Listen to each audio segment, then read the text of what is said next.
If you ask a disagreeable person what he wants, say, or she wants, they'll tell you right away. They know. It's like, this is what I want and this is how I'm going to get it. But agreeable people, especially if they're really agreeable, are so agreeable that they often don't even know what they want, because they're so accustomed to living for other people and to finding out what other people want and to trying to make them comfortable and so forth, that it's harder for them to find a sense of their own desires as they move through life. And that's not, look, there's situations where that's advantageous, but it's certainly not advantageous if you're going to try to forge yourself a career. That just doesn't work at all. And so even though on average men and women aren't that much different in terms of their levels of agreeableness by the group, if you go out and you look at the extremes, they're very different. So all of the most agreeable people are women, and all of the most disagreeable people are men. And the thing is, the extremes are often what matter rather than what's in the middle. And so one of the ways that's reflected in society, by the way, is there's way more men in prison. And the best personality predictor of being imprisoned is to be low in agreeableness. It makes you callous. Now you might think, well, what's the opposite of compassion and politeness? And the answer to that is, I think it's best sort of conceptualized as a trading game. So let's say that we're going to play repeated trading games. And if you're very agreeable, then you're going to bargain harder on my behalf than you're going to bargain on your own behalf. Whereas if you're very disagreeable, you're going to do the reverse. You're going to think, I'm in this trading game for me, and you're going to take care of your own interests. Where an agreeable person is going to say, no, at best this is, at worst this has to be 50-50, but I'd like to help you every way I can. One of the things you have to be careful of if you're agreeable is not to be exploited, because you'll line up to be exploited. And I think the reason for that is because you're wired to be exploited by infants. And so that just doesn't work so well in that actual world. And one of the things that happens very often in psychotherapy, people come to psychotherapy for multiple reasons, but one of them is they often come because they're too agreeable. And so what they get is so-called assertiveness training, although it's not exactly assertiveness that's being trained. What it is the ability to learn how to negotiate on your own behalf. And one of the things I tell agreeable people, especially if they're conscientious, is say what you think. Tell the truth about what you think. There's going to be things you think that you think are nasty and harsh. And they probably are nasty and harsh, but they're also probably true. And you need to bring those up to the forefront and deliver the message. And it's not straightforward at all, because agreeable people do not like conflict. Not at all. They smooth the water. And you can see why that is, in accordance with the hypothesis that I've been putting forward. You don't want conflict around infants. It's too damn dangerous. You don't want fights to break out. You don't want anything to disturb the relative peace. And if you're also more prone to being hurt physically and perhaps emotionally, you're also maybe loath to engage in the kind of high-intensity conflict that will solve problems in the short term, because it takes a lot of conflict to solve problems in the short term. And if that can spiral up to where it's dangerous, which it can if it gets uncontrolled, it might be safer in the short term to keep the waters smooth and to not delve into those situations where conflict emerges. The problem with that is it's not a very good medium to long-term strategy, right? Because lots of times there are things you have to talk about because they're not going to go away. And the advantage to having a well-socialized disagreeable person is that they really don't let much get in their way. So if you can get a kid who's disagreeable socialized, that person can be quite the creature, because they're very forward-moving in their nature and very difficult to stop. But if you don't get them successfully domesticated, tamed, roughly speaking, by the time they're 4, their peers reject them. And that's a big problem, because your job as a parent is to make your child socially desirable by the age of 4. Like you want to burn that into your brain, because people don't know that. That's your job. And here's why. It's easy if you think about it carefully. So you imagine you've got a 3-year-old child, so sort of halfway through that initial period of socialization, and you take that child out in public. Okay, what do you want for the child? Who cares about you? What do you want from for the child? You want the child to be able to interact with other children and adults so that the children are welcoming and smile and want to play with him or her, and so the adults are happy to see the child and treat him or her properly. And if your child's a horrible little monster because you're afraid of disciplining them or you don't know how to do that properly, then what they're going to do is they're going to experience nothing but rejection from other children and false smiles from other parents and adults. And so then you're throwing the child out there into a world where every single face that they see is either hostile or lying. And that's not something that's going to be particularly conducive to the mental health or the well-being of your child. If your child can learn a couple simple rules of behavior, like don't interrupt adults when they're talking too much and pay attention and try not to hit the other kids over the head with the truck any more than is absolutely necessary, then, and share and play properly, then when they meet other kids, the kids are going to try out a few little play routines on them, and that's going to go well, and then they're going to go off and socialize each other for the rest of their lives. Because that's what happens, is that from 4 years old onwards, the primary socialization with children takes place among other children. And so if the kids don't get in on that early, they don't move into that developmental spiral upwards and they're left behind. And you can imagine how terrible that is, because a 4-year-old will not play with another 4-year-old who's 2. But a 5-year-old certainly will not play with a 5-year-old who's 2, right? Because the gap is just starting to get unbelievably large. And so the kids start out behind, and then the peers leave them behind, and then those kids are alienated and outside the peer group for the rest of their life. Well, those are the ones that grow up to be long-term antisocial, right? They're already aggressive. It doesn't dip down. Now, what happens to normal boys, roughly speaking?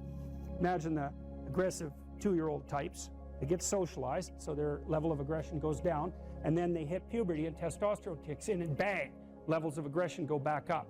And so that's why males are criminals between the ages roughly of 16 and about 25. So, and it matches the creativity curve, by the way. It's so cool. If you look at the spike of creativity among men, 16 to 25, then it starts to go down. Criminality matches that absolutely perfectly. So that's quite cool.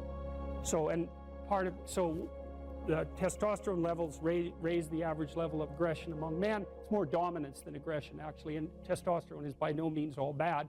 And then it starts to decrease at about age 25 or 26, which is usually when men stop staying up late at night, stop drinking as much, develop a full-time career, and take on burdens and responsibilities and opportunities that are associated with a long-term partner and family.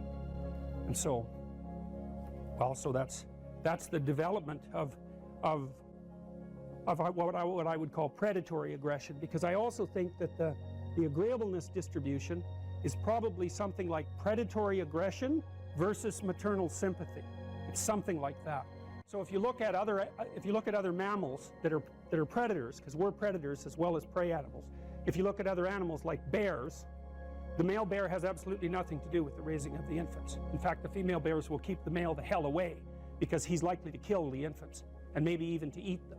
So there's no maternality at all in solitary male mammalian predators. It's really useful to investigate the viewpoints of people who have opposing views to yours, because they'll tell you things. Not only will they tell you things you don't know, they'll also tell you how to see the world in ways that you don't see it.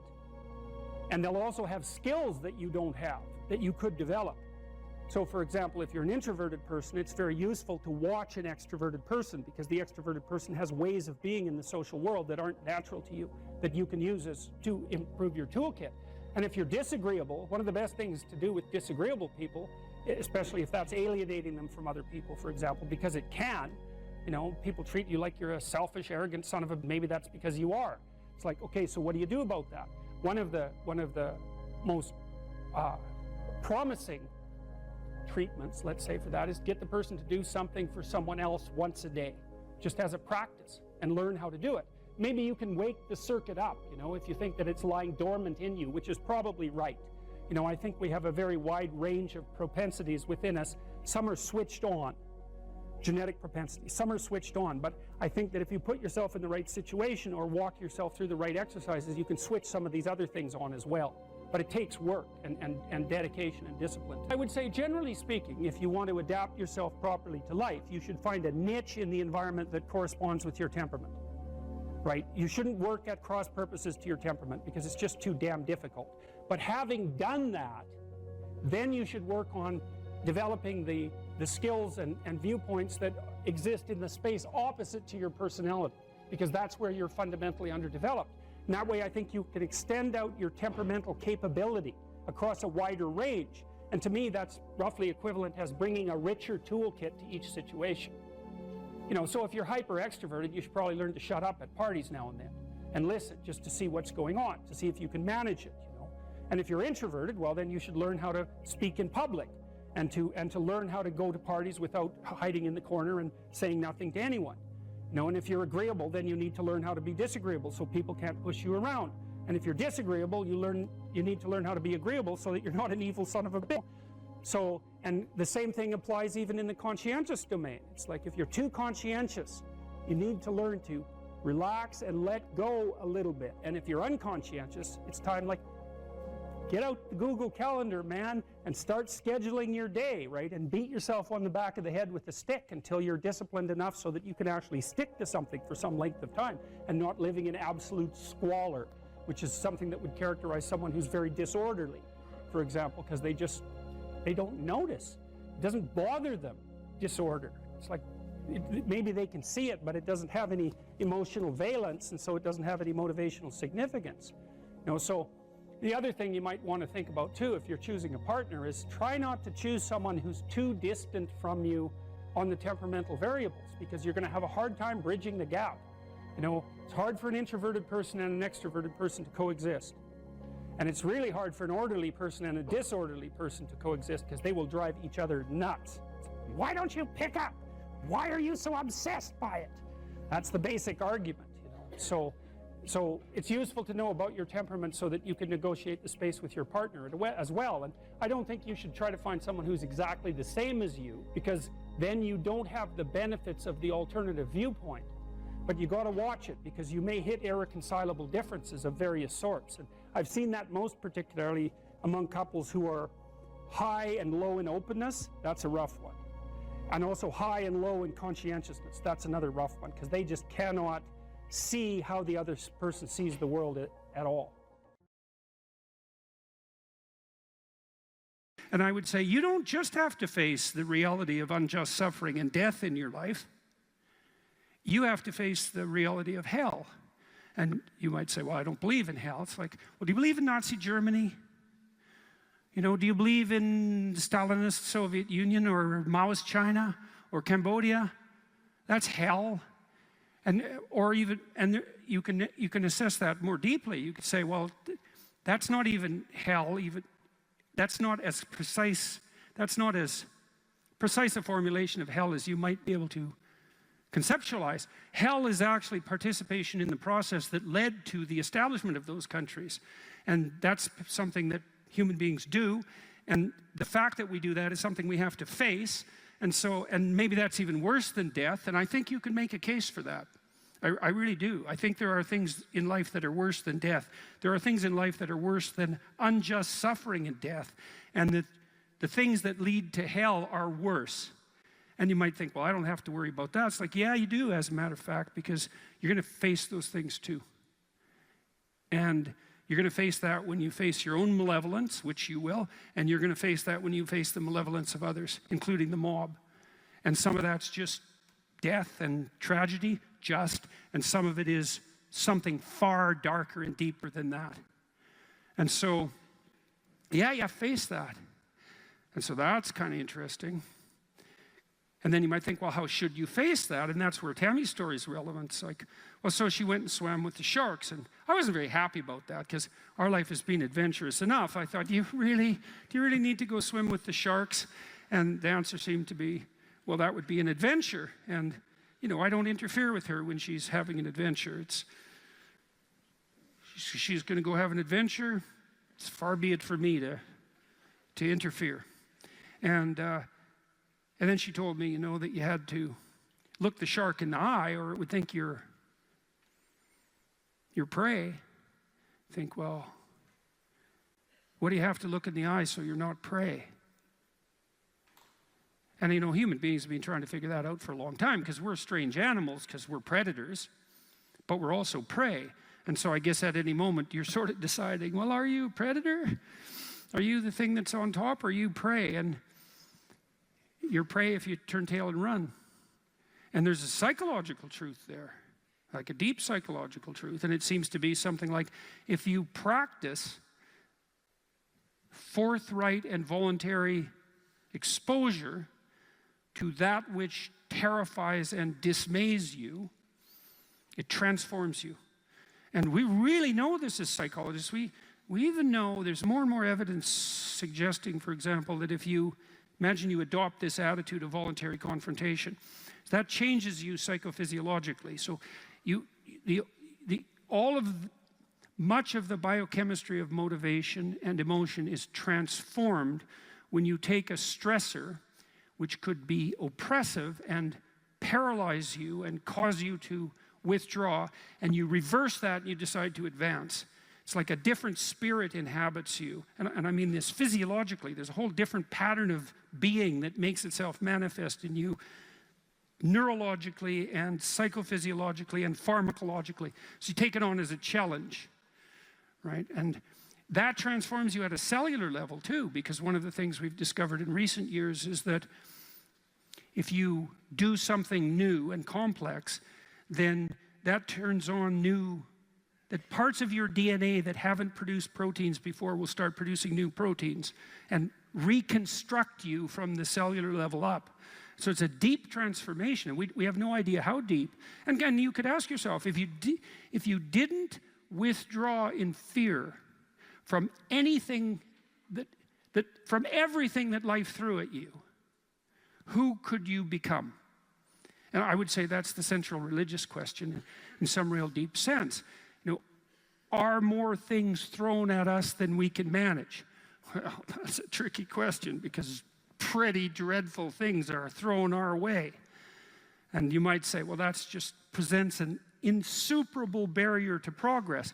That's not very helpful, because you're alive, here you are, you got these problems to contend with, and if it's an impossible task, then how could you be anything but hopeless and desperate? But then you think, well, wait a second, how would things transform if I took this on as a voluntary adventure?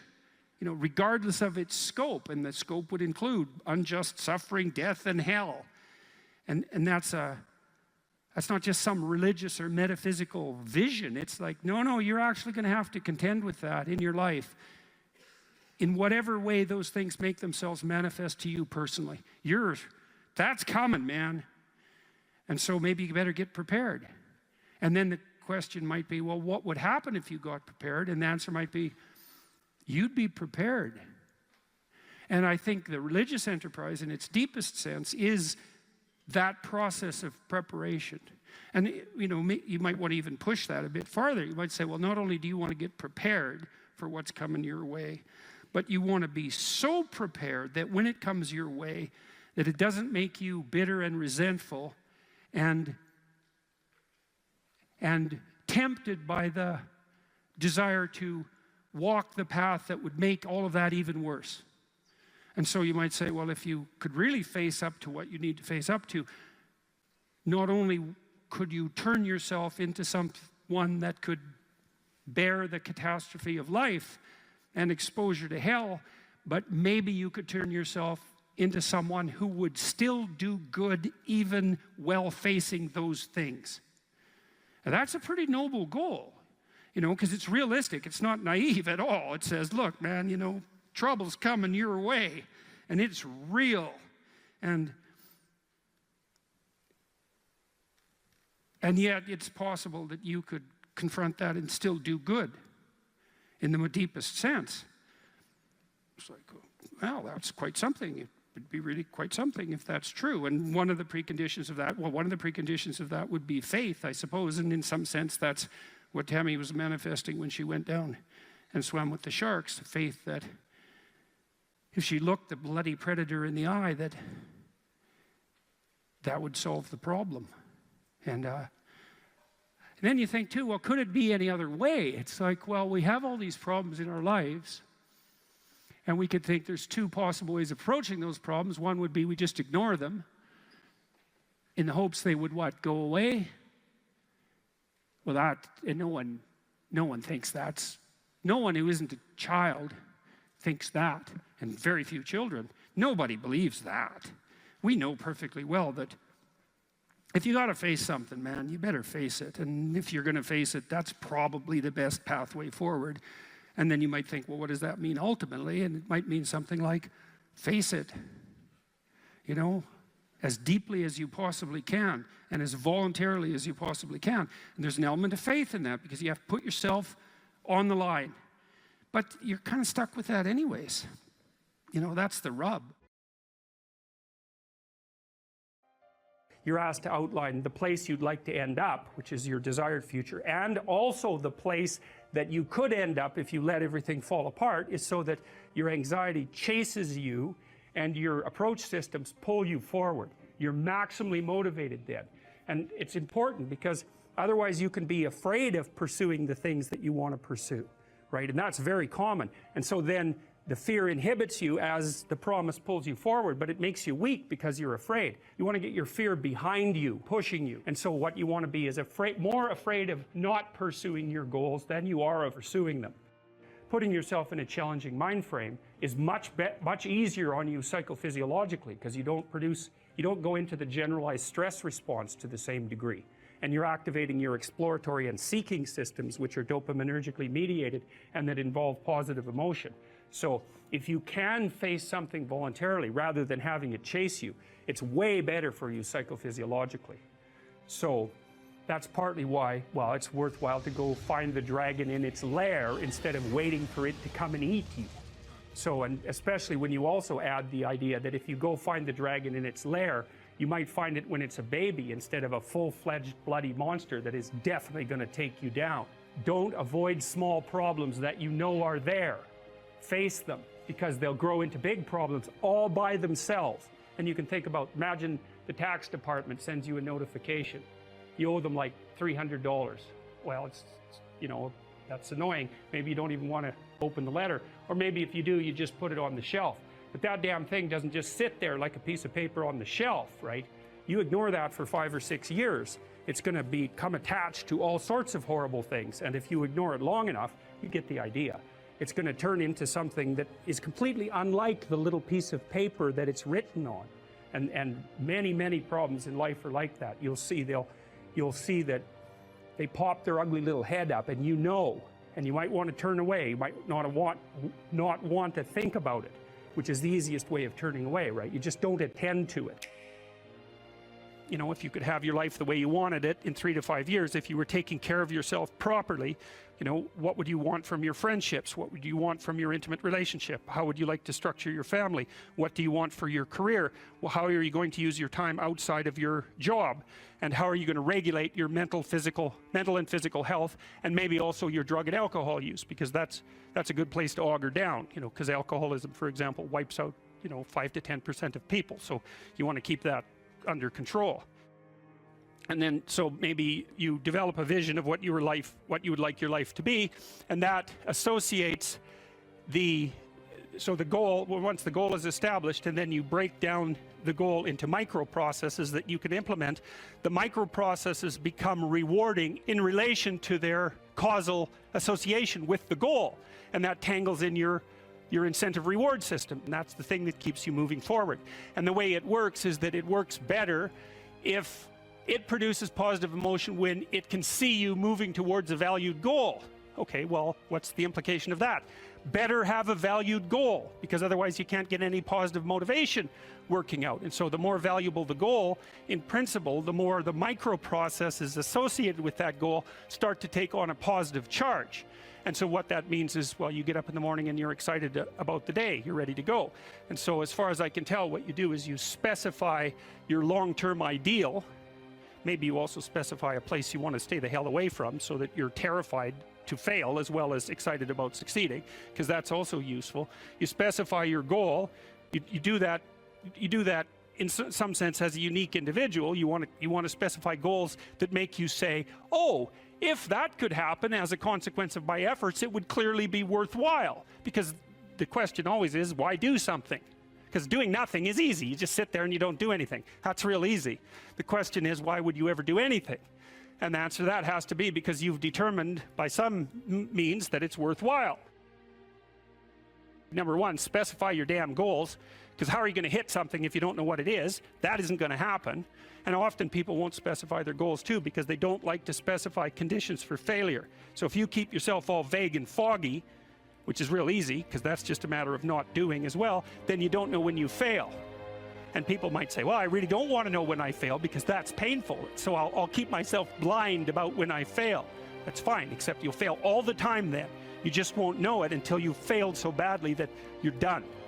Okay, so once you get your goal structure set up, you think, okay, if I could have this life, looks like that might be worth living, despite the fact that it's going to be, you know, anxiety provoking and threatening, and there's going to be some suffering and loss involved and all of that.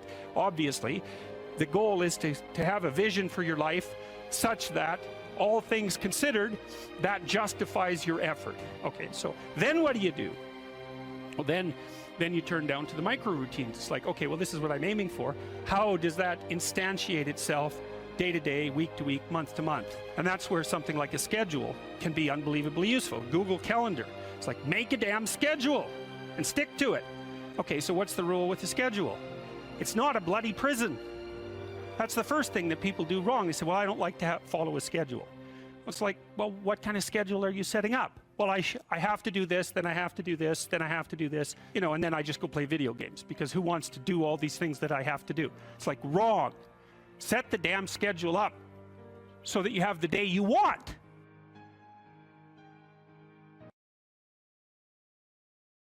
What happens to you as you stroll merrily on your way through life? Well, what happens is that as you're moving from point A to point B, you encounter things. And people think that what they encounter are objects, but that's not the case. First of all, most of the things that you encounter, many of the things are actually other people, and they're not objects. They're too damn complex. And even apart from the social world, the things that you encounter aren't objects. They seem to be something more like tools or obstacles. And I don't mean that we see objects and turn them into tools or obstacles. I mean that we see tools and obstacles, because what happens is that when you array yourself towards a goal, then the world transforms itself into things that get in the way of that goal, and three things. Things that get in the way of the goal, those are things you don't like. Things that facilitate your movement towards the goal, those are things that you like. And irrelevant things. And mostly you want irrelevant things, because there's just too damn many things. So the category of irrelevant is one you really like. So most of everything is irrelevant if you have a good plan. A few things are good because they move you forward, and some other things are not so good. You want to go around the not so good things if you can manage them, unless you like to run head forth into like brick walls, which is not particularly, it's a learning experience, but I wouldn't repeat it too many times. You want the world to array itself as a set of, we could say, tools. Now, what happens is that you have this perceptual system that's mediated by dopamine. It's the same system that cocaine activates, or methamphetamine, or the drugs that people really like to take. And it's the dopaminergic system that responds with positive emotion to indications that you've encountered something that will facilitate your movement towards a goal. And that's really important to know, because people tend to think that they're happy because they achieve goals, and that's not true. What's true, because as soon as you achieve a goal, then you have a problem, which is what's the next goal. And that's actually a big problem. You encounter that as soon as you graduate from university, for example. That's right. I made this joke before. Graduation day, you're like king of the university hierarchy, undergraduate hierarchy. Day after, you're unemployed potential Starbucks employee, right? So it's like, so obviously the accomplishment per se as a source of reward is problematic, because when you accomplish, you run the frame to its end, and then you have the problem of needing a new frame. So that's a problem. But if what you're encountering instead are things that will move you along your way, it's like, hey, that's great, and that's where you get your positive motivation. And so that's really that's so much worth thinking about. You can think about that for a year, and that wouldn't even be enough to think about it, because here's what it means.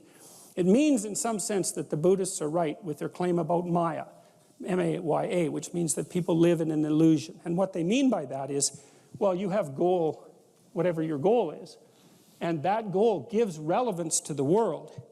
And you could change the relevance of the world in a snap just by changing your goal.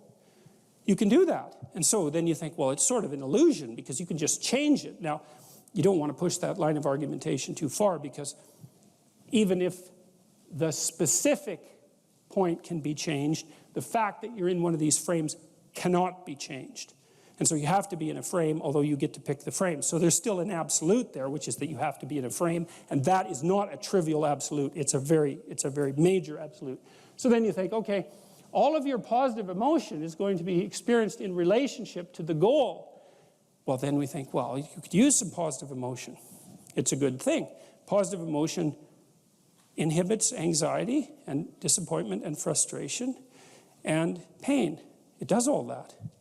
Technically, it does that. That's why a football player with a broken thumb who wants to score a touchdown can go out there and, play the football game, even though it's a kind of an arbitrary goal, right? It's like, really, you're going to go out there and like risk your hand to fire a pigskin through some poles? It's like, well, you can say the same sort of cynical thing about most of the things that people do, but you can't say the cynical thing about the fact that they have to do things. So you have a point, you have your aim, you have your ambition, and then that's what turns the world into a potentially positive place. And here's the kicker. This is so cool. The higher the aim, the more the positive emotion. So that's you think, well, why should I bother? Why should I bother doing something lofty and difficult? It's like, because it's worth it. That's why. Because the alternative is stupid suffering. Because really, because what happens is, like, you don't need a framework in order to suffer. You can just lay there day after day and suffer, right? That's easy. So that's the default condition. If you don't have a lofty ambition, then you suffer miserably. And the reason for that is life is really complex, short, finite, full of suffering, and beyond you. And so you can just lay there and think about that, and it's horrible. And so that's not helpful. It's just not useful. And so, people often say life is meaningless. It's like, no, it's not. That's wrong. Because if it was meaningless, that'd be easy. You could just sit there and do nothing, and it wouldn't matter, right? It'd be like you were like a lobotomized sheep. It's just irrelevant. But that isn't what happens. When people say that life has no meaning, that isn't what they mean. What they mean is, I'm suffering stupidly and intensely, and I don't know what to do about it. Well, the suffering is meaningful. It's just not the kind of meaning you want. So how do you get out of that? You note the baseline of suffering, which is very, very, very, very high. And then you say to yourself, okay, I need to do something that justifies that. And that's not so easy, because the baseline for suffering is high. If you're going to make something of yourself, let's say, so that it's worthwhile to exist in the world, then you have to aim at something that's so well structured that you can say, yeah, earthquakes, cancer, death of my family, dissolution of my goals, ultimate futility of life, and the heat death of the universe. Hey, it doesn't matter, it's worth it. If you don't know what you should do with your life, you don't know who you should be, sometimes you think about that as what career you should pursue. But here's another way of thinking about it. It's kind of a SEAL's ethos that Congressman Crenshaw detailed out. Here's some things you could be. Those are my words. These are his. You'll be someone who's never late. You will be someone who takes care of his men, gets to know them, and puts their needs before yours. You will be someone who does not quit in the face of adversity. You will be someone who takes charge and leads when no one else will. You will be detail-oriented, which you discuss a lot in later sections of the book, always vigilant, attentive. You will be aggressive in your actions, but never lose your cool. You will have a sense of humor, because sometimes that is all that can get you through the darkest hours. You will work hard and perform, even when no one is watching. You'll be creative and think outside the box, even if it gets you in trouble. You're a rebel, but not a mutineer. You are a jack of all trades and master of none. And then you follow that a little later with this paragraph, these paragraphs. Be aggressive enough to kill the enemy, but immediately calm enough not to scare the little old lady. You'll be that man who's mentally tough enough to operate in horrific chaos, then immediately transition to tranquility, all without mentally breaking. You will effectively transition from hyper-masculine aggressor to gentle caretaker. You will be both a warrior and a gentleman.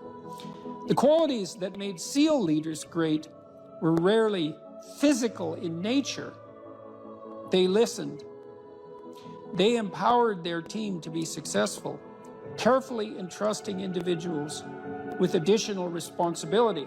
It's a real conservative ethos there. They highlighted good performance publicly and criticized bad performance privately.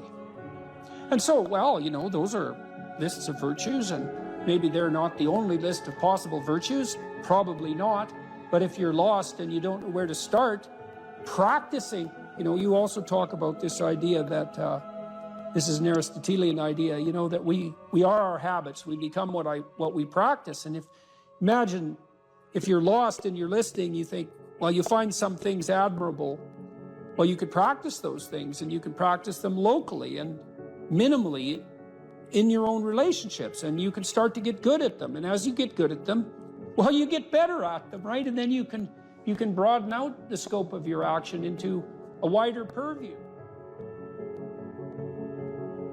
So you said here too, let's go for another quote here. Throughout your life, this is very practical advice too, and I think it's very wise from a therapeutic perspective. Throughout your life, you have people you look up to. Okay, so let's think about that. You look up. What does that mean? Why up?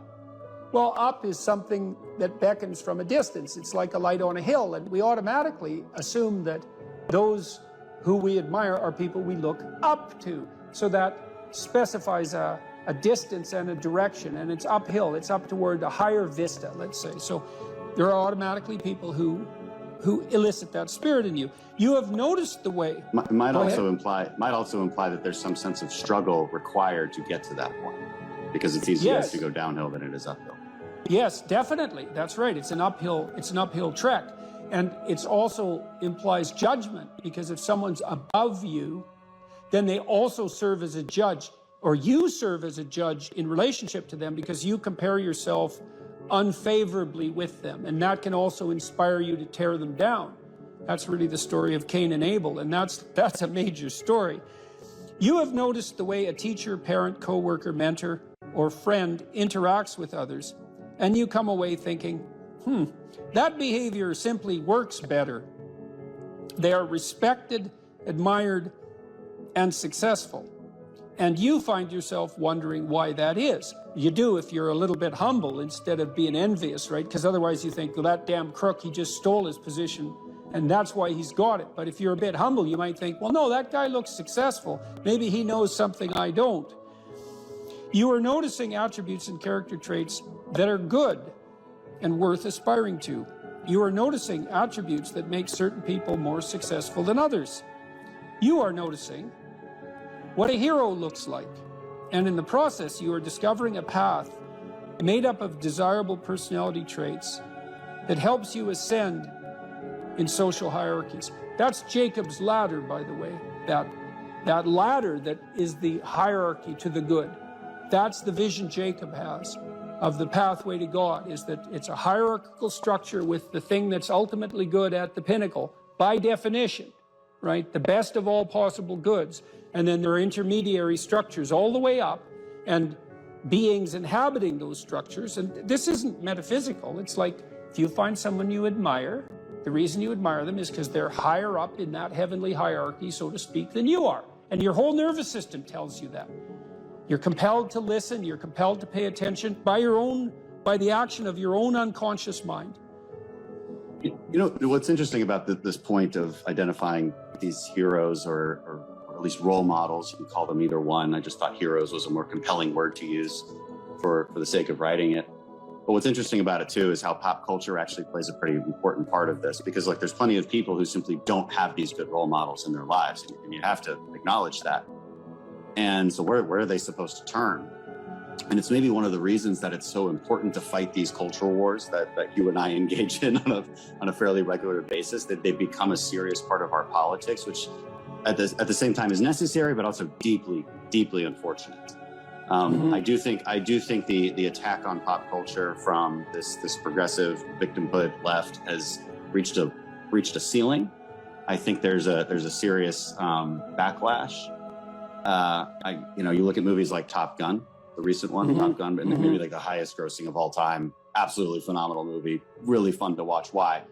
Because it just had all of these classical virtues infused within it, about relationships and about how you treat people and what the consequences are for treating people as such. That these things speak to people in a deeper way. They can't necessarily articulate them, but they understand it when they see it. And there's these sort of radical minorities that are very loud that want that changed. They want something else to be on that hill, but people react against it because it's not true. There's no truth to that. And something cries out from inside of them then, and that can be appealed to by a storyteller. I saw the same thing in the Marvel Avengers series, is that there is a return to any wide range of classical virtues, certainly brotherhood, a kind of a military ethos, sacrifice, a striving upward, certainly masculine virtues, the combination of the Hulk and Iron Man, for example. There's a monstrous element to the Hulk, but he's a hero in a strange sense, and he's also the revitalizing force for Iron Man when he just about dies, and that's all.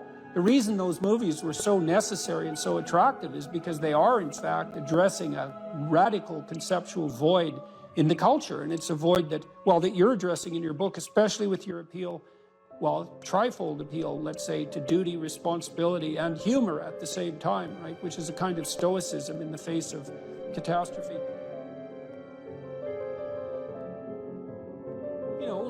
Because this is a big problem in life. Imagine you're aiming for something and then something happens to make it impossible, or you find out that it's the wrong thing because you were aiming in the wrong direction. Well, so then what do you have to rely on to set you right?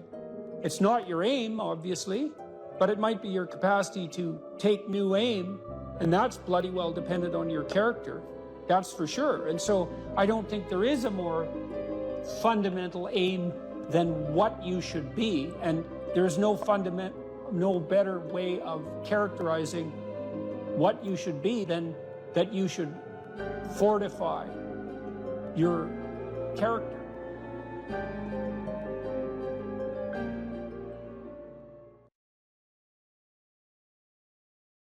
There's this old story in King Arthur where the knights go off to look for the Holy Grail, which is either the cup that Christ drank out of at the Last Supper, or the cup into which the blood that gushed from his side was poured when he was crucified. The stories vary, but it's basically a holy object, like the phoenix in some sense, that's a representation of transformation. So it's an ideal, and so King Arthur's knights, who sit at a round table because they're all roughly equal, go off to find the most valuable thing, and where do you look for the most valuable thing when you don't know where it is? Well, each of the knights looks at the forest surrounding the castle and enters the forest at the point that looks darkest to him.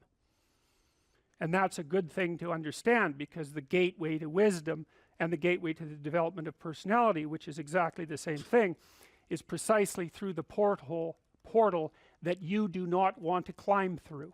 And the reason for that's actually quite technical.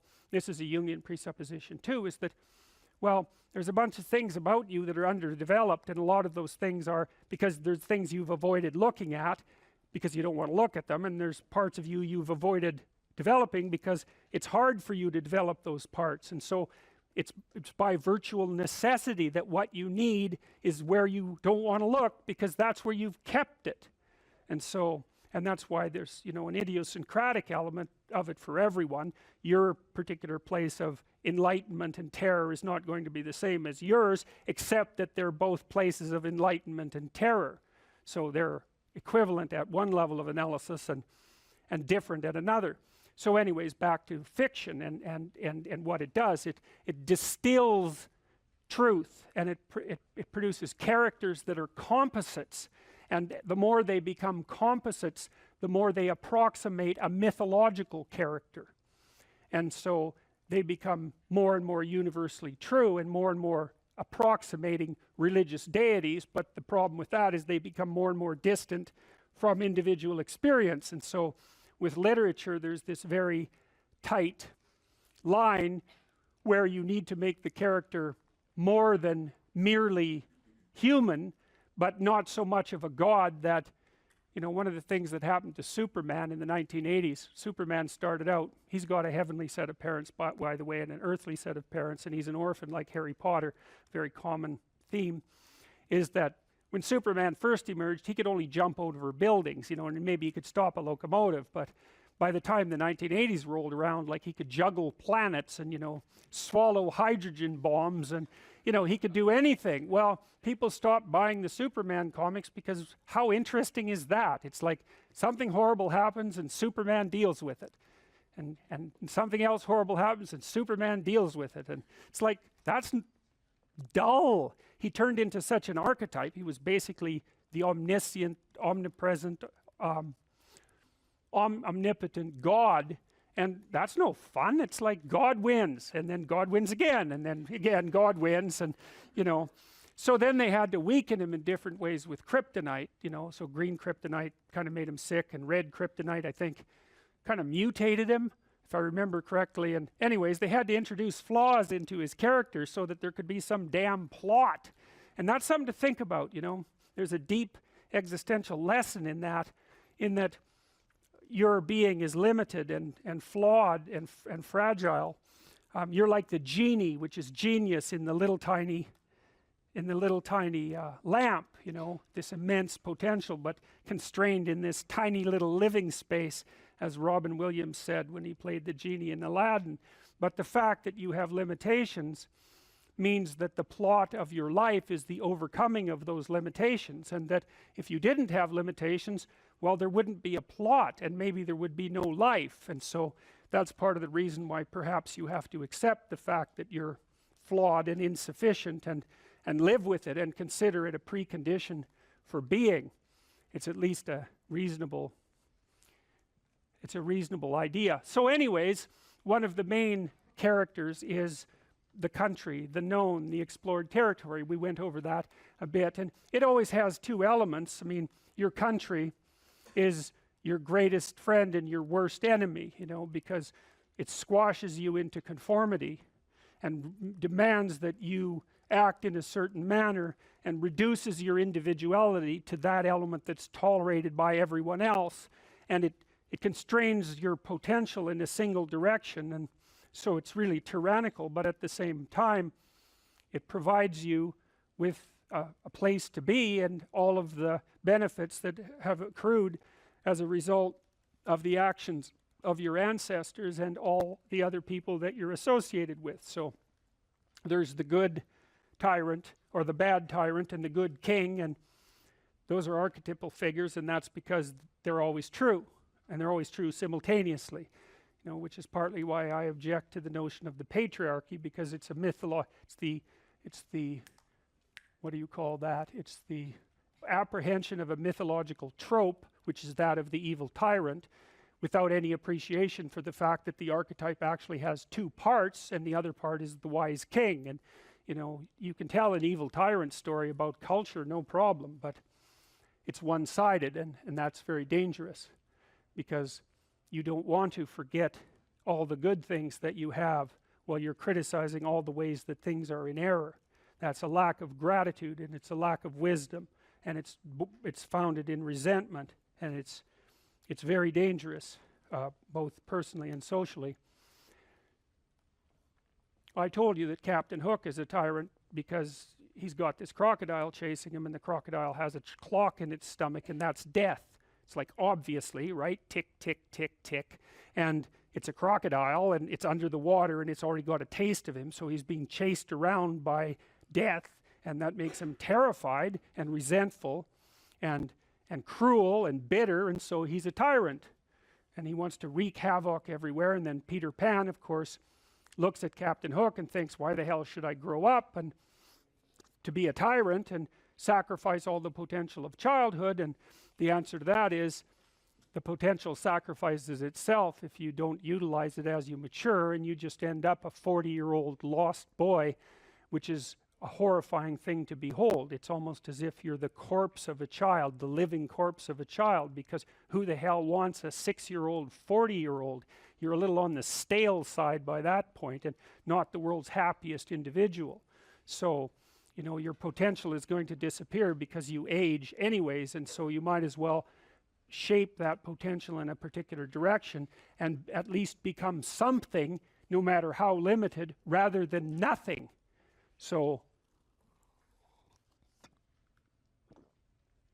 you know, Peter Pan, that's a great story. It's a great mythological story. So, well, so let's talk about tyrants. Well, not only are they mythological figures, but they exist and they tend to be deified. I mean, Stalin was, for all intents and purposes, God the Father in Soviet Russia, although he was pretty much only the worst elements of Old Testament God, who was, you know, constantly smiting people and wiping out populations and doing all sorts of things that seemed to be quite nasty. But nonetheless, you know, people worshipped him in many ways, and he's a representation of just exactly what goes wrong when things really go wrong, when people stop paying attention and when they all lie. Because one of the things that characterized the communist state was that no one ever got to say anything they actually believed, ever.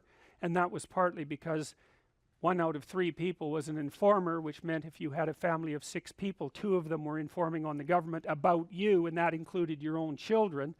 And if you were an informer, you were often amply rewarded by the state, so that if you lived in an overcrowded apartment building with 3 families in the same flat and you informed on, you know, the woman down the hall that you didn't like, she got shipped off to the old concentration camp and you got her apartment. And so that was a lovely society, and it only killed about 30 million people between 1919 and 1959. So that's what happens when the archetypal structure gets tilted badly, when people forget that they have a responsibility to fulfill as citizens, as awake citizens who are capable of stating the truth, and the archetype shifts, so there's nothing left of the great father except the tyrant. And let's not have that happen. I mean, the one on the right is really interesting, because consciously or unconsciously, you know, there's Stalin surrounded by what is, for all intents and purposes, fire. You know, he looks like Maleficent in Sleeping Beauty when she shows up at Aurora's christening. You know, she puts her arms up in the air and green fire surrounds her. It's like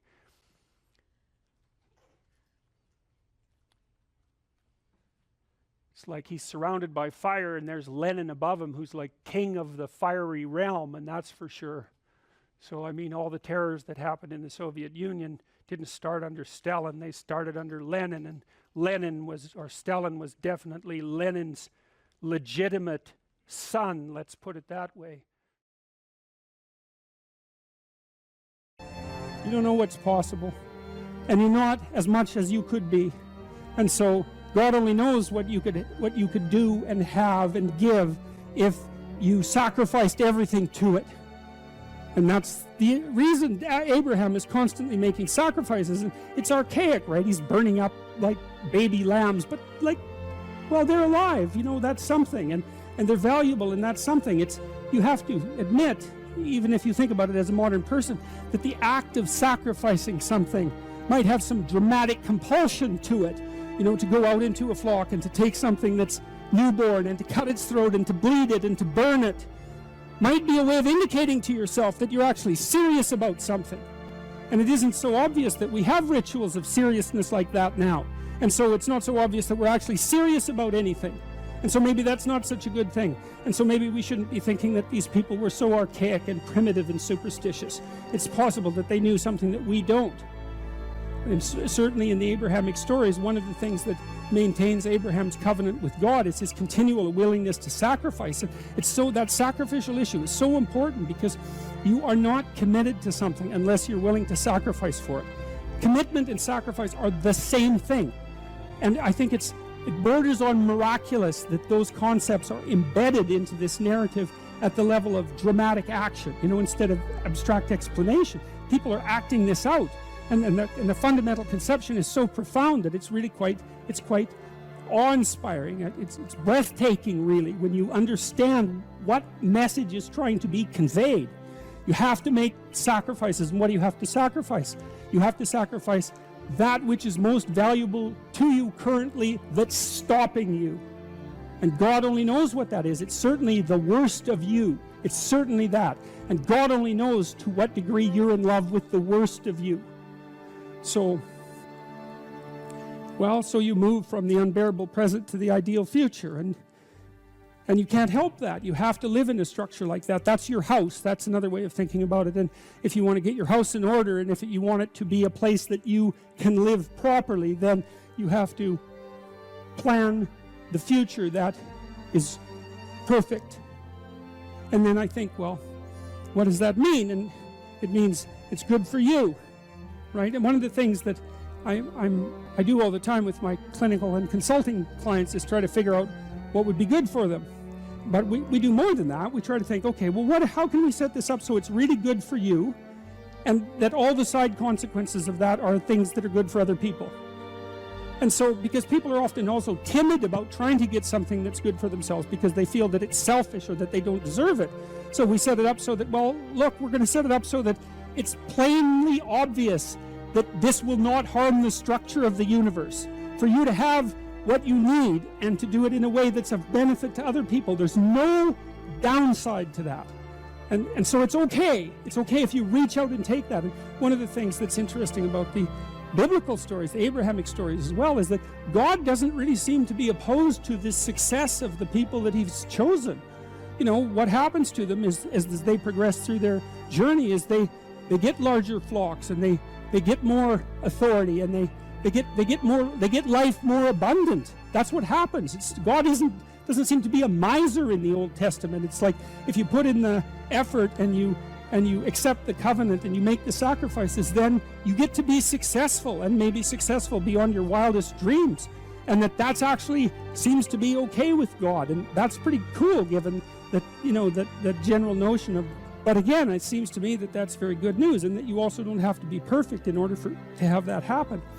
And then the other thing, this is the issue about going into the unknown. It's like, well, if you leave your country and your kin and your father's house, and you go out into a land that your intuition guides you to, you're going to undergo these radical transformations. This is a sacrificial transformation too, because you're moving forthrightly and voluntarily into chaos, right? And that's the same as the dragon fight. That's the hero's story. And what will happen there is that you will transform yourself. And so the call to an ideal is also the call to a sequence of deaths and rebirths that move you closer and closer to the ideal.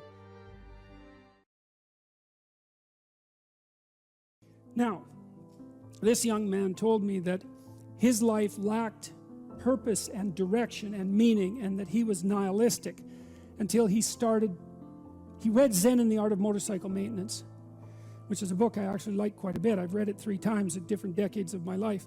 And one of the things that's very interesting about that book is that it's an examination of the idea of quality, of the idea that there are qualitative distinctions between things, and that we have an instinct to make qualitative distinctions. And so a qualitative distinction is simply, this is better than that, which is a judgment. Okay, now what Ratzinger is hypothesizing is that the person in and of, you know how the modern idea is you're supposed to accept yourself. I think that's an insane idea, by the way. Really, I can't think of a more nihilistic idea than that you're already okay. It's like, no, you're not. And the reason you're not is because you could be way more than you are. And so what do you want to be? You want to be okay as you are? Or do you want to strive towards what's better? And this young man, this Australian, he said that the reason that Zen and the Art of Motorcycle Maintenance had such an impact on him was because he wasn't happy with his current mode of being, right? He didn't consider the manner in which he conducted himself sufficient. And the fact that the author of Zen, and it was Persig, laid out the notion that you could make qualitative distinctions, and there really was a difference between good things and bad things, or great things and evil things. It gives you direction. It gives you the possibility of moving upward. And Ratzinger is pointing out, at least to some degree, that human beings are insufficient in and of themselves and need the movement upward. And so they need to conceptualize something like the highest good, and then to strive for that. And the thing is that there isn't any difference between conceptualizing the good and being judged Because if you're going to conceptualize the good and move towards it, what you have to do is separate from yourself all those things that aren't good and leave them behind. And that's why the Redeemer and the Judge are the same thing. And one of the things that's really appalling, I think, about our modern world is that we're rejecting the notion of qualitative distinctions. You say, well, we don't want to hurt anybody's feelings by saying that one thing is better than another. It's like, okay, fair enough. It's not fun to be cast off with the damned. That's for sure. But if people are in fact insufficient in their present condition, which seems to be the case, I mean, try finding someone who isn't, then if you deny the possibility of qualitative distinction because you want to promote a radical egalitarianism, then you remove the possibility of redemption because there's no movement towards the good. And it seems to me that it's a catastrophe to sacrifice the good for, well, it's a catastrophe to sacrifice the good for the equal. Because for us to be equal would mean, as far as I can tell, that we would all be equally unredeemed and miserable.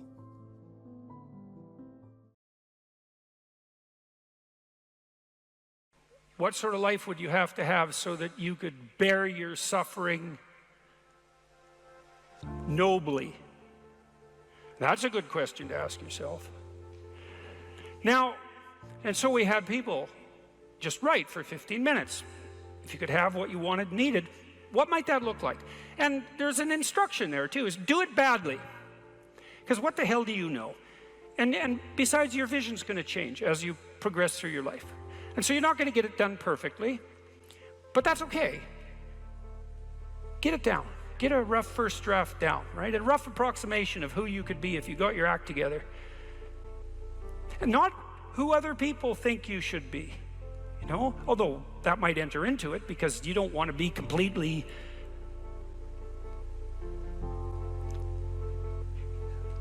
you can't be who you are properly and ignore the fact that you're embedded in a social context. And so you have to take the fact that there are other people into account. And it doesn't mean be who your parents think you should be either, even though that's another source of information that you might want to consider. It's a deeper question. It's like, what would actually motivate you? And you might think, well, I could never have that. It's like, that's not the question that's being addressed here. Although I would say, there's no sense floating off into some kind of impossible juvenile fantasy. We're making an assumption that you're taking the question seriously and that you're going to remain within the bounds of what you regard as sanely reasonable. So that's the first part. Second part was the opposite of that. It's like, okay, now you've specified a goal, where the goal is, in some sense, both your character and your life. And you've specified that rather vaguely. You only had 15 minutes to write about it. And that's a good thing, because now you have something to move toward. Now, I could tell you this technically. This is an interesting thing to know.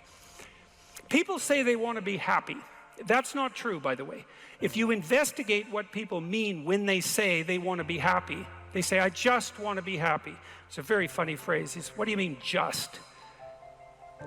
Like, there isn't anything harder than that. So you can't just say just, that's all you want. You just want to be happy all the time. That's all it would take. It's like, good luck with that. That's not going to happen. So you can get rid of the just. And then, I want to be happy. Well, maybe. Actually, what people really mean when they say that is they don't want to suffer and be miserable. So really what they mean is they don't want to experience excess negative emotion. And you can find that out if you carefully question people and carefully analyze the answers. You find out they're actually more concerned about avoiding the catastrophic negative than living in a world of hedonistic delight. Now, you also find that while avoiding the catastrophic tragedy, they wouldn't mind having a little bit of hedonistic delight. And so some happiness is interleaved in there. Then you might ask yourself, to the degree that people do want hedonistic delight when they're being happy, what does happy mean? And you might think, well, happy means getting what you want. Happy is how you feel after Christmas dinner. It's like, no, that's asleep, right? That's content and asleep. Now that's a form of contentment, but it isn't really what people mean when they say that they want to be happy. The happiness that people refer to when they talk about happiness has more to do with enthusiasm. And enthusiasm is an interesting word because it means, it's entheos. It means to be inspired. Inspired is in spirit. It means to be imbued with the Spirit. Well, enthusiastic is to be imbued with the Spirit of God, interestingly enough. And we'll return to that. When do you experience the positive emotion that's associated with happiness? The answer is, not when you've attained a goal, but when you're pursuing one. So you're set up, your positive emotion is associated with movement forward. You could say that your positive emotion is the psychological equivalent of forward movement, just as your negative emotion is the psychological equivalent of freezing or retreating. And so your emotions are very tightly tied to your action. Freeze, retreat, negative. Advance towards a goal, positive. No goal, no positive emotion. Now, if you don't remember anything else from tonight, that's a good thing to remember. No goal, no positive emotion. A corollary of that as well is no goal, confusion. So no goal not only means no positive emotion, it also means confusion, and confusion means anxiety and dread. And so a life without a goal is confusing and hopeless. And that begs the question, what should the goal be? And that's partly what we're trying to establish. You wrote for 15 minutes, you try to develop a vision for your life. Now you have something to move toward. That sets up the precondition for potential positive emotion and happiness. What else do you need to motivate you? Well, how about negative emotion? So what do you do with that? Well, negative emotion can stop you. You might think, well, I'd like to get a better job, but I'm afraid of putting myself out in the job market. I'm afraid of being evaluated. I'm afraid that if I tried something more difficult, I might fail. Then you have your negative emotion opposing you, right? It's anxiety is stopping you. And fair enough, because there are things to be anxious about. But what if you could get your negative emotion behind you, pushing you instead of stopping you? Sometimes in my clinical practice, I would have clients who hated their job. They're laboring under the thumb of a tyrant. And maybe that was partly because they'd turned themselves into slaves, but it didn't matter. They were laboring under the thumb of a tyrant, and they needed to make a move, laterally or up. They needed to make a move.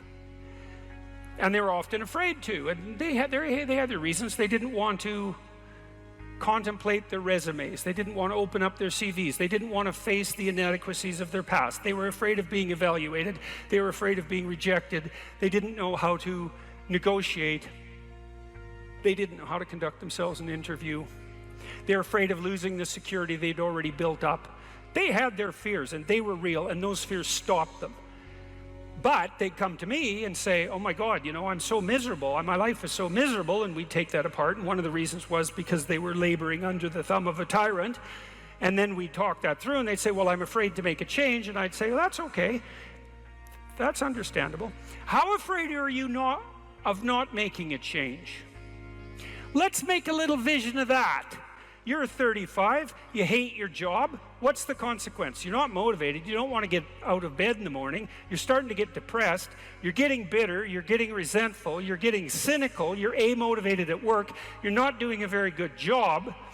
And you're starting to shrink. Now play that out for 10 years. You don't change it. You don't fix it. And what happens? Well, it's not like it's going to get better of its own accord. What's going to happen to you? Well, for sure, at minimum, what's going to happen to you is you're going to be in the same situation, but 10 years older. And if you can't get out of that situation now, What the hell makes you think you're going to get out of it in 10 years? You're 10 years older, you're 10 years more bitter, you're 10 years more cynical. Maybe by that time your marriage has collapsed because who the hell wants to live with you? You're even more of a slave than you were because you've labored another 10 years under the thumb of the tyrant and stepped backwards every time you were asked to, so you got smaller and smaller as the tyrant got bigger and bigger. It's like, think about that, and that means imagine it. Imagine that, okay? Now that's the situation. You're stuck where you are, but it's 10 years from now.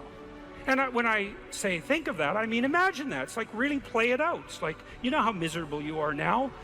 You're afraid of making the necessary changes, but you know how miserable you are now. Just imagine how miserable you could be in 10 years. And in all likelihood, what you'll find is that you're way more afraid of that than you are of whatever's stopping you in the present. It's really useful to know what your own particular brand of hell might be. And so one of the things we do in this writing exercise is have people do the reverse. It's like, okay, so imagine now, 5 years from now, you've let whatever temptations you're particularly susceptible to have the upper hand. And they've augured you into the ground. You know, one person's an alcoholic, another person's a criminal, another person's living on the street, someone else is like skirting the edges of prostitution, somebody else is narcissistic and bitter, somebody else is depressed and anxious. You know where you would fall off the edge of the earth if you fell off in whatever direction you're prone to fall off. Everyone knows that, but we avoid that. You know, that's rule 3. Do not hide things in the fog. Is that the rule?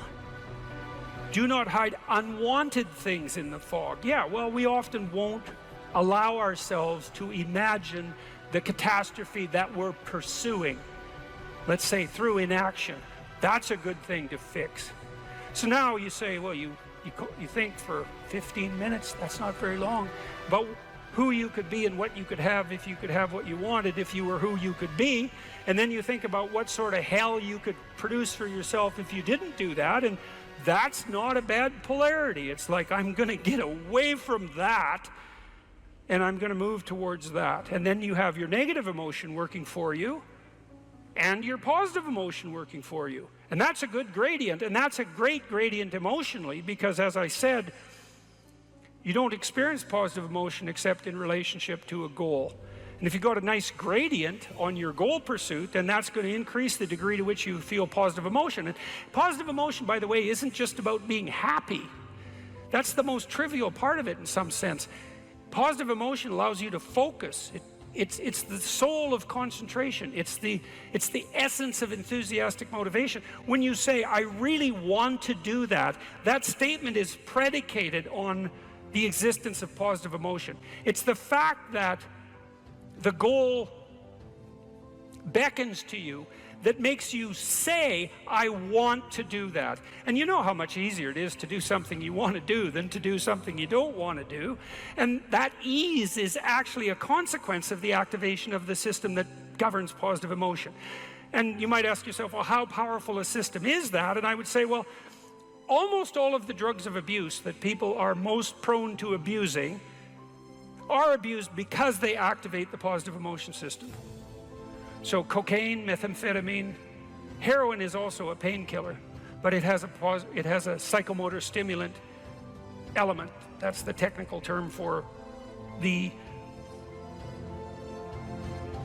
pharmacological effect of pharmacological agents on the positive emotion system. Psychomotor stimulation, psychomotor because it's associated with movement forward. And cocaine is such a powerful drug because it makes you feel like you're doing something worthwhile. That's the system it hyperactivates.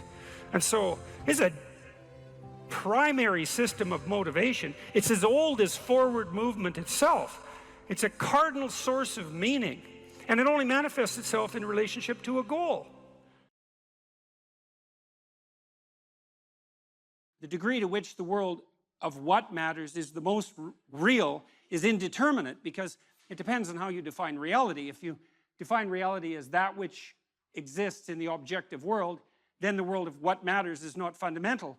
But it's my observation that we act as if the world of what matters is more real than the world of matter. And I think, in some sense, the most compelling evidence for that, even to a skeptic, and it's a pessimistic form of evidence, but it suffices, sometimes pessimistic evidence is the most potent. The reality of pain is undeniable, and it's not amenable to rational argumentation.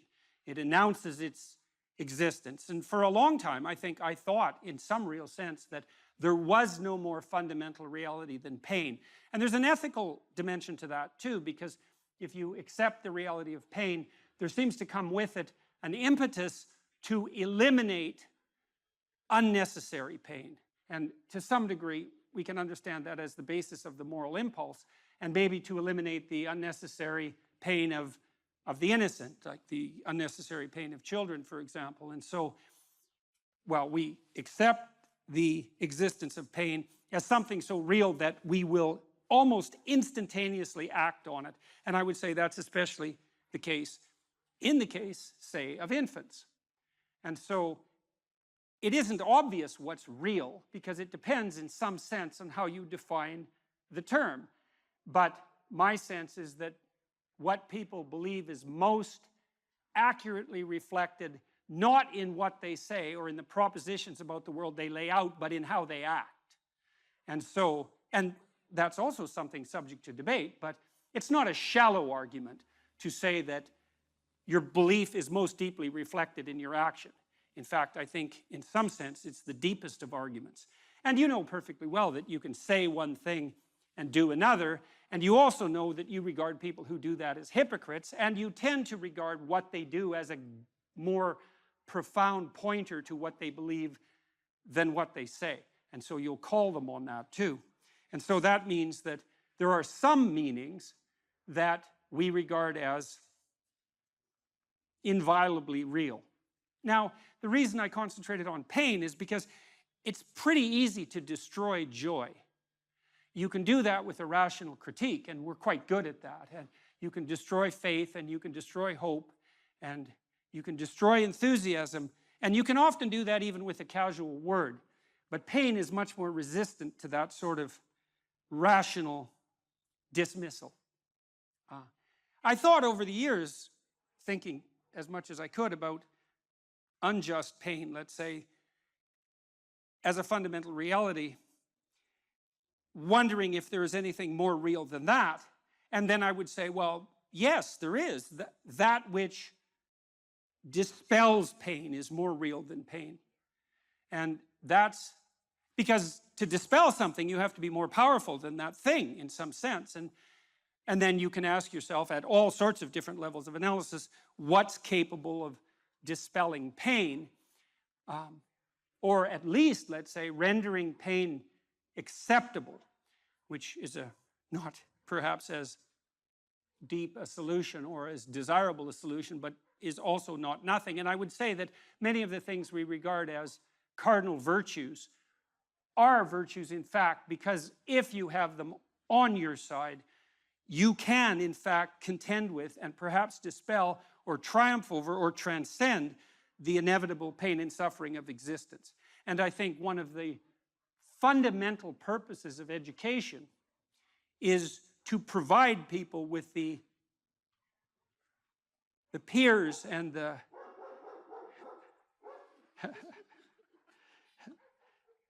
and the allies, to use a word that's been contaminated so terribly, that enable them to stand up nobly in the face of tragedy and still move forward with what is good in mind.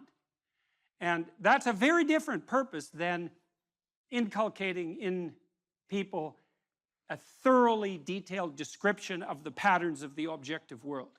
And I'm not saying for a moment that there's nothing useful about the latter, but the former is people starve and thirst in desperation without the former. And so, and those are realities. Now, if, as I said, if you start out with the axiomatic assumption that only what is objective is real, well, then that argument falls flat. But I think there's no reason whatsoever not to raise the question of what it is that you're using to base your axiomatic definition of reality upon. And I think that noting what people do is a very good pointer to the real. So here's another way of thinking about the logos. For the world to be intelligible, it must consist of patterned regularities. And that might be the great discovery of the Greeks in some sense, that there are patterned regularities that are superordinate to immediate perception, that are in some sense more real. So number would reflect that, for example. Are numbers more or less real than the things they represent? And you can make an argument both ways, because again, it depends on your definition of real, but it's a very difficult argument to make that they're less real. And partly that's because if you're a master of number, there's almost nothing that's beyond your grasp. So if your wisdom, if the depth of your wisdom is reflected in the utility of your tools, then almost nothing makes you more powerful than to be a master of numbers. And that seems to point to an ability to grip some element of a reality that's more fundamental, that is outside of immediate perception. And so one element of the idea of the logos is that there's an order to the world that's superordinate to the apparent order, that's more fundamentally real, and that you can discover that order in contact with the world. And that's the microcosmic world in some sense, rather than the psychological world. And so that seems useful. And I would say these patterned regularities, they're of two types. There's patterned regularities of being, and an object is a patterned regularity of being. One of the things I came to understand as I studied the science of perception is that we don't see objects. We see patterns, and we infer objects. And so the pattern recognition is more fundamental than the object recognition. It's also the case, by the way, that we don't just see patterns and infer objects. We see useful patterns and infer objects. And I don't mean as a second order inference, I mean as a direct perception. And so it's quite obvious. Sophisticated psychologists of perception have noted that in some real sense, the perception of the meaning of a phenomenon precedes the perception of the phenomena. And I really mean directly. And there's much of what you see, for example, is very much associated with what you can grip, because even your vision is tightly associated with the act of gripping, because what you need to see is what will give you a grip on the world. And you might say you see the thing and then determine how to grip it, but that's not how it works. Your retina, for example, which represents patterns in the world, propagates those patterns through your nervous system and manifests itself in such things as preparation for grip. And that's outside of conscious visual perception. And so you cannot make the case that what you do when you perceive is pull in objective sense data and then sort the world from that. The neurological investigations have rendered that presumption invalid. Not only that, there's another problem. Well, let's refer to, we'll do this in two parts. For the world to be intelligible, it must consist of patterned regularities, and they're regularities of being and becoming. Another issue is, when you encounter the world, do you see what's there? And the answer to that is, well, yes, but you also perceive what could be. And so I would say that what you perceive is an amalgam of the patterned regularities of both being and becoming.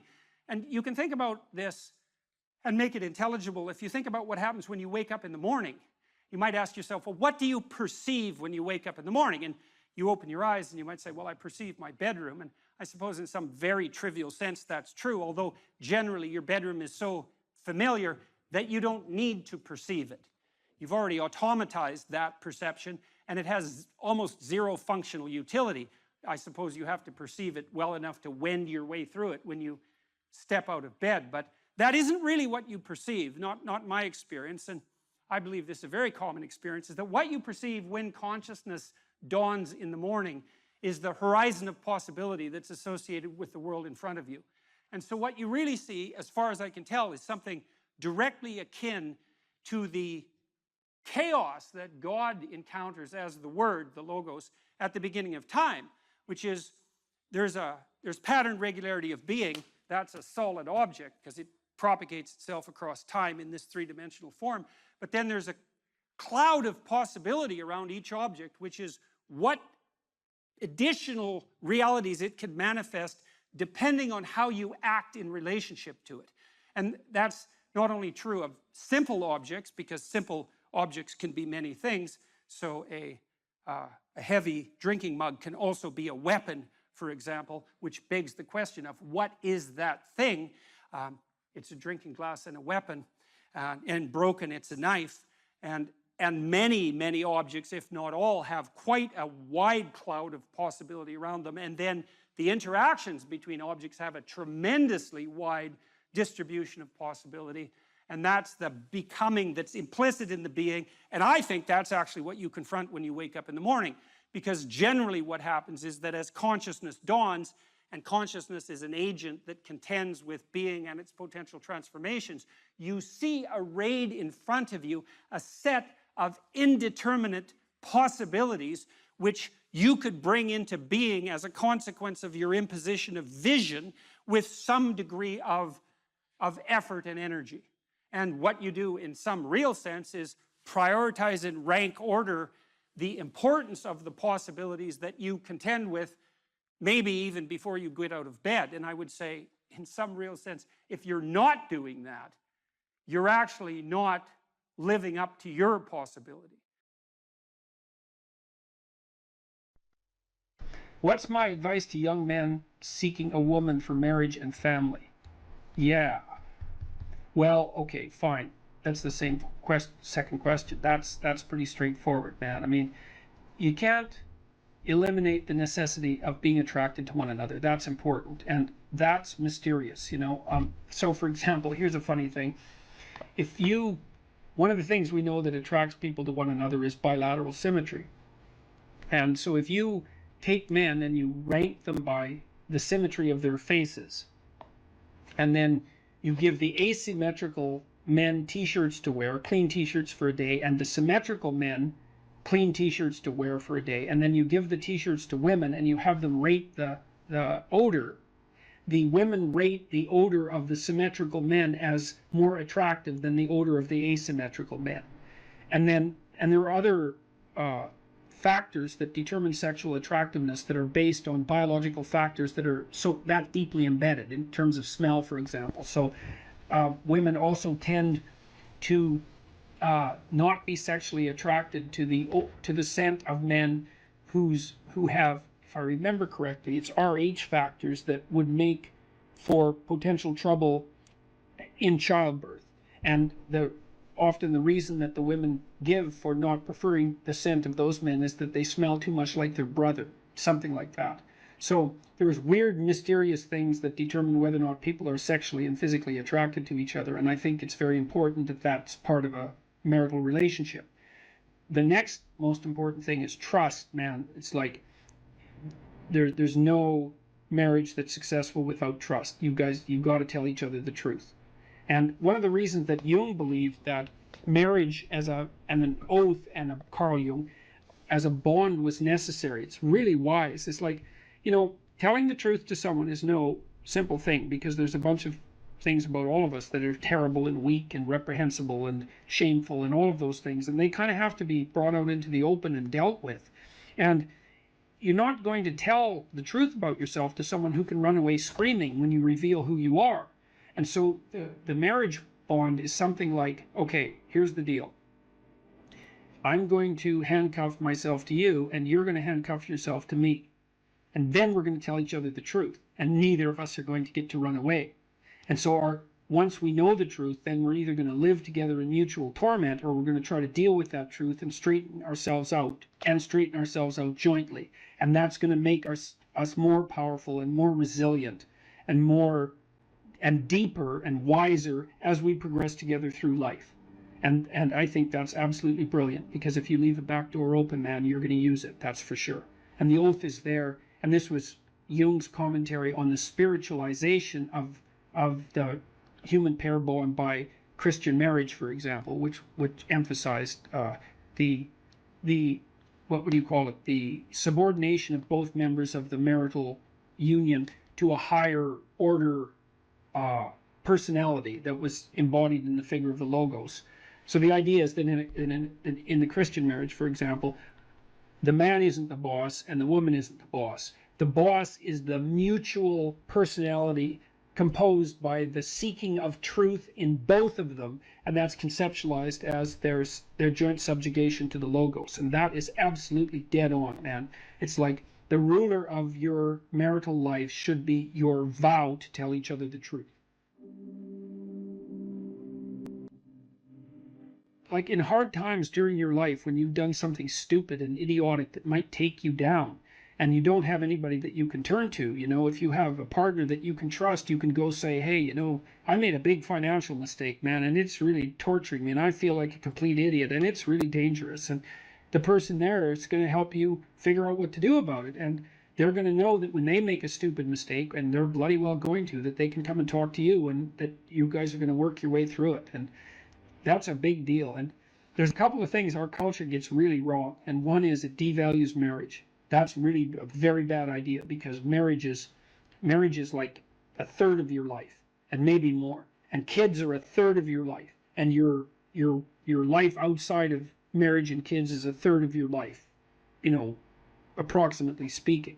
And to miss any of that is a massive, massive mistake. Now, having said that, I will also say that for some people, missing one or more of those is necessary because they have a reason. You know, maybe they're brilliantly creative artists and they need to devote themselves entirely to their career, or they're outstanding in some way, and so they can justify the sacrifice of one part of that triad of being to another part. But generally speaking, it's a very dangerous thing, and it shouldn't be done. And also, kids get an absolutely terrible rap, you know, because kids are delightful if they're well behaved. One of the chapters in my new book is called "Don't Let Your Children Do Anything That Makes You Dislike Them." And you can do that, especially if you discuss it thoroughly with your spouse, the person that's helping you discipline the kids. And children are the best company because they're really enthusiastic about everything. They love doing new things. They really love you, so they're happy that you're around.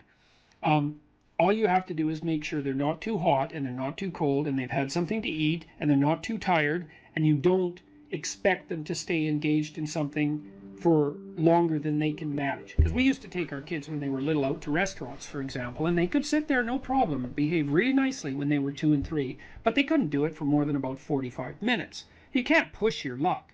But I also noticed with little kids is that they got antsy and unreasonable about 5 to 10 minutes before the adults did too. It's just the adults were too stupid to notice. The kids would notice right away. So back to marriage. Well, you look for someone that you're attracted to, that you love, and then you look for someone that you can bloody well trust. And then you tell them the truth. And that way maybe you can get through life, and you can have someone to weave the rope of your being with, and together to make your joint rope stronger, and you can have some continuity in your narrative, and you can have children, and then you can have grandchildren, and like you can have a life, man. And there's nothing. You're so fortunate if you can manage that. And so, okay, so there's that one. So what's my advice to young men seeking a woman for marriage and family? Yeah, well, and also, you know, marry someone you think would be a good mother and that has enough sense, generally speaking, to know that she wants children. Now, some women don't want children, and fair enough. And some women perhaps shouldn't have children. That's also possible. But the general rule of thumb is, especially once a woman's, you know, in her mid-20s, if she doesn't know that she wants children, or won't admit it, unless she has a viciously important reason, then she's not oriented properly psychologically. She doesn't know what's important in life. Now, that might also be the case with you, and it probably is, but as a rule of thumb, that's a really good one.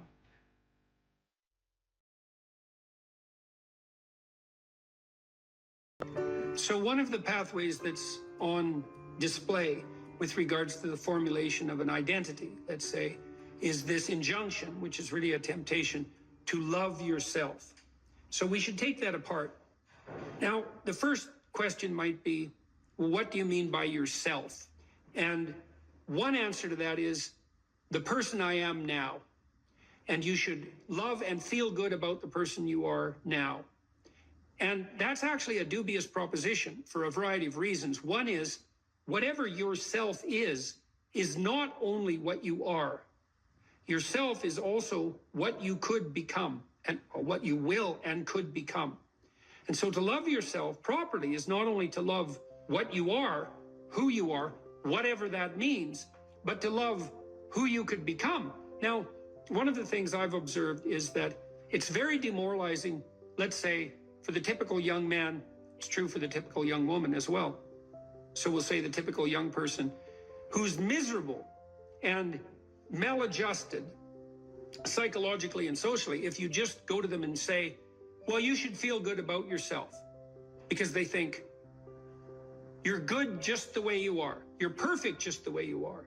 You should accept yourself just the way you are. It's like, well, okay, so what does that say about who I should become? Is that just now off the table because I'm already good enough in every way? So am I done or something? What about who I should become? And then, well, how should I feel good about myself when I don't? Because I'm not getting along with myself. I'm anxious and hopeless and nihilistic and depressed, and I'm not getting along with other people. So how is it that that's all somehow something I should feel good about without being deluded? And these are complicated questions, because you don't want to beat yourself with a stick, which might be the opposite of that. So, well, feel bad about yourself. It's like, no, be judicious and merciful with yourself, and think that you need to accept yourself in some way, the way a mother accepts a child. But the maternal spirit is not the only spirit that governs the love that a child requires properly. You have the paternal spirit of encouragement as well, which is, well, we need to shelter and protect you and to provide for your security the way you are, but you could be a lot better and should be, and I have faith that you could be, which is the love that I'm delivering to what you're becoming rather than what you are.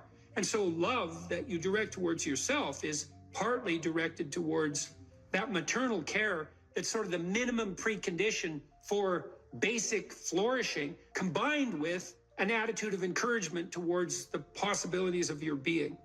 And so that's a much more sophisticated so-called self-love, partly because it's the kind of love that envisions you as something that unfolds across time. And it's a much richer conception, because it also implies that there's a responsible adventure to your life. Like you're not all you could be, and there's pain in that, and there's the necessity for a certain amount of judgment about that, and even a certain amount of exclusion, because what you are that is insufficient in some sense should not be allowed to propagate further.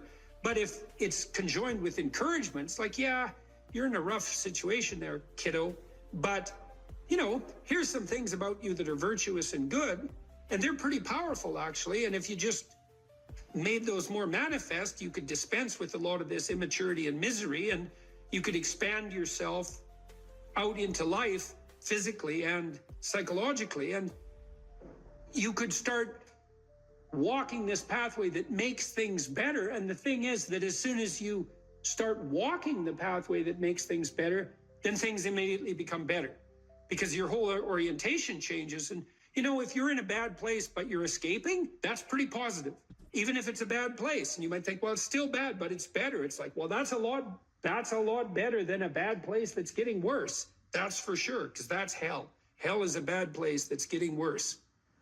That's for sure. And so if you take the bad place and it's getting better, well, it's already not hell. That's a start.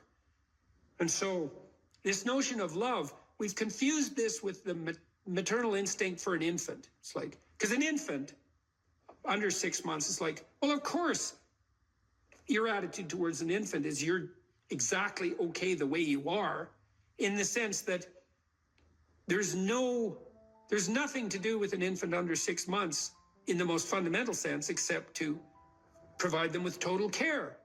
But that's not what you do to any child that's older than 6 months. You start laying down some criteria for becoming, for improvement.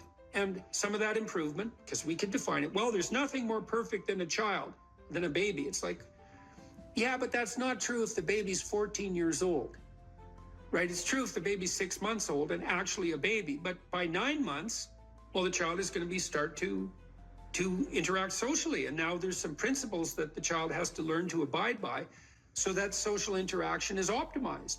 And then you want to replace the infant with the toddler who has a certain domain of autonomy and responsibility and a certain capacity for social interaction. And you want to replace the toddler with the young child, with the preschooler, who now can negotiate a shared social space. And you want to replace the preschooler with the older child who's now capable of taking on as much domestic responsibility as is appropriate for that age. You want to take the infant who's entirely dependent and turn them into something that's autonomous and then socially integrated, and then socially integrated in a manner that's moving them towards individual responsibility. And the love is not only love that's devoted to what they are at any point, which is that encompassing maternal love, say, but the love that says, yeah, kid, you know, we're pretty happy you're around, but the new you is going to even be better. And that's encouragement, and that's part of love. It's half of love, that's for sure. And you want to direct that to yourself as well. It's like, you don't want to judge who you are so harshly that you just destroy yourself and everything is cast into the pit. You want to take a look at yourself and say, look, you know, you're a person among persons, and you have intrinsic worth, and you have your flaws, your sins, your domain of ignorance and inadequacy, but that doesn't mean that you're entirely worthless because of that.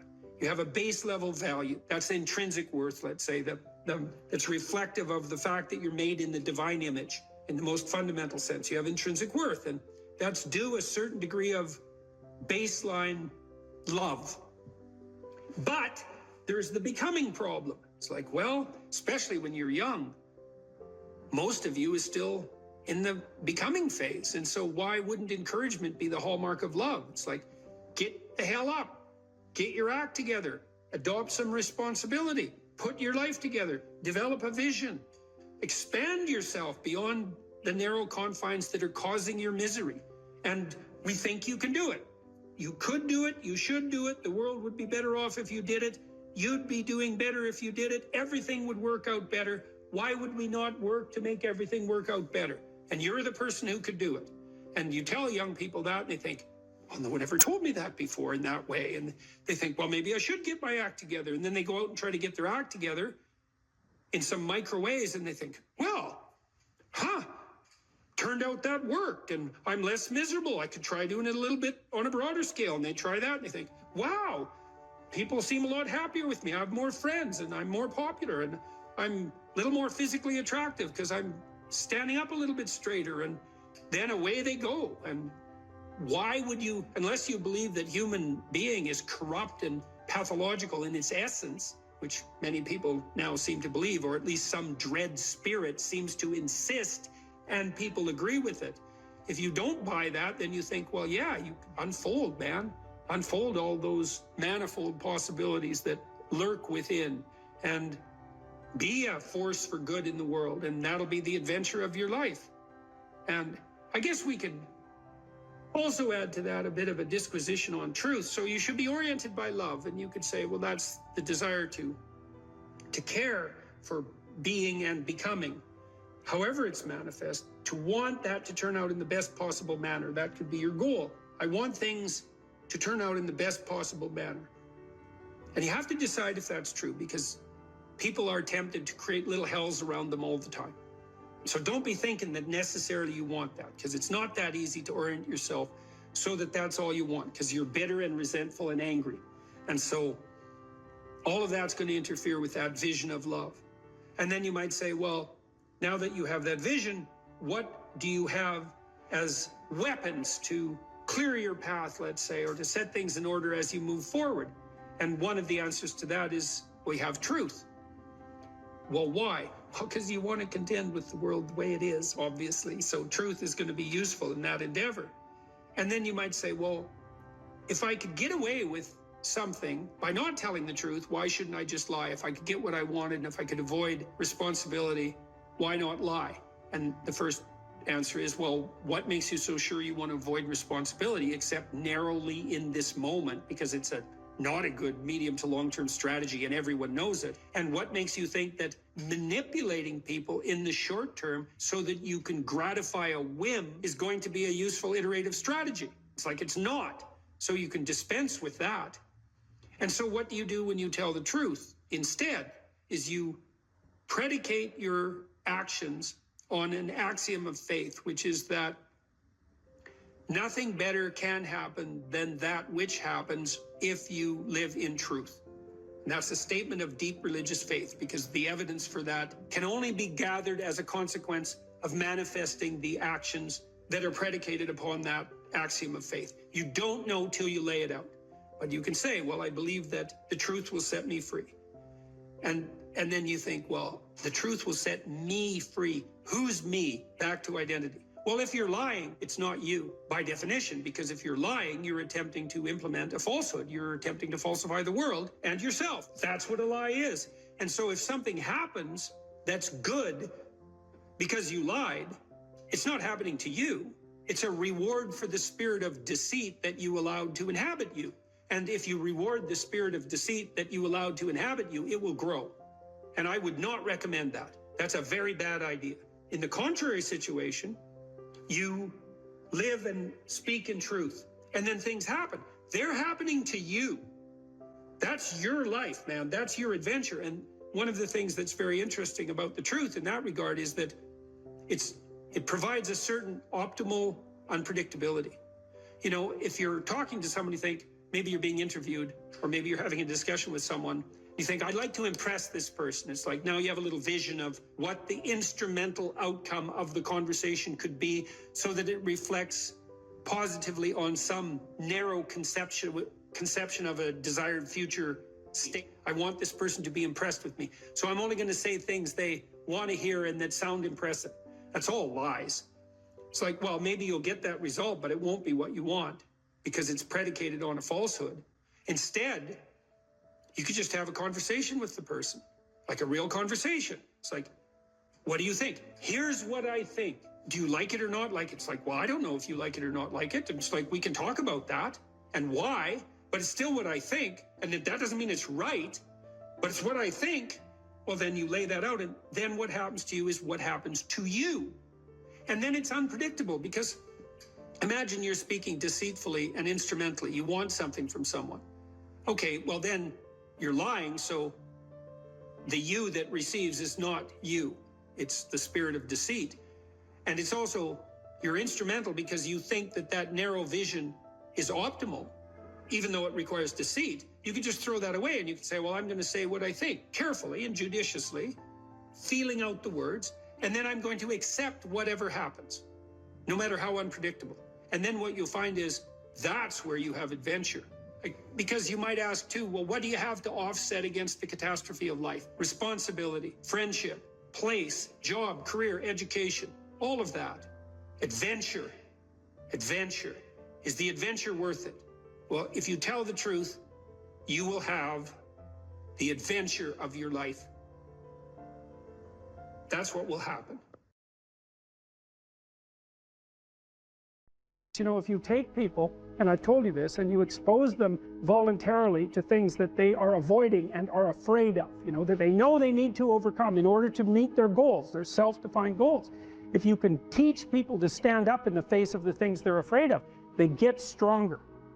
And you don't know what the upper limits to that are, because you might ask yourself, like, if for 10 years, if you didn't avoid doing what you knew you needed to do, by your own definitions, right, within the value structure that you've created, to the degree that you've done that, what would you be like?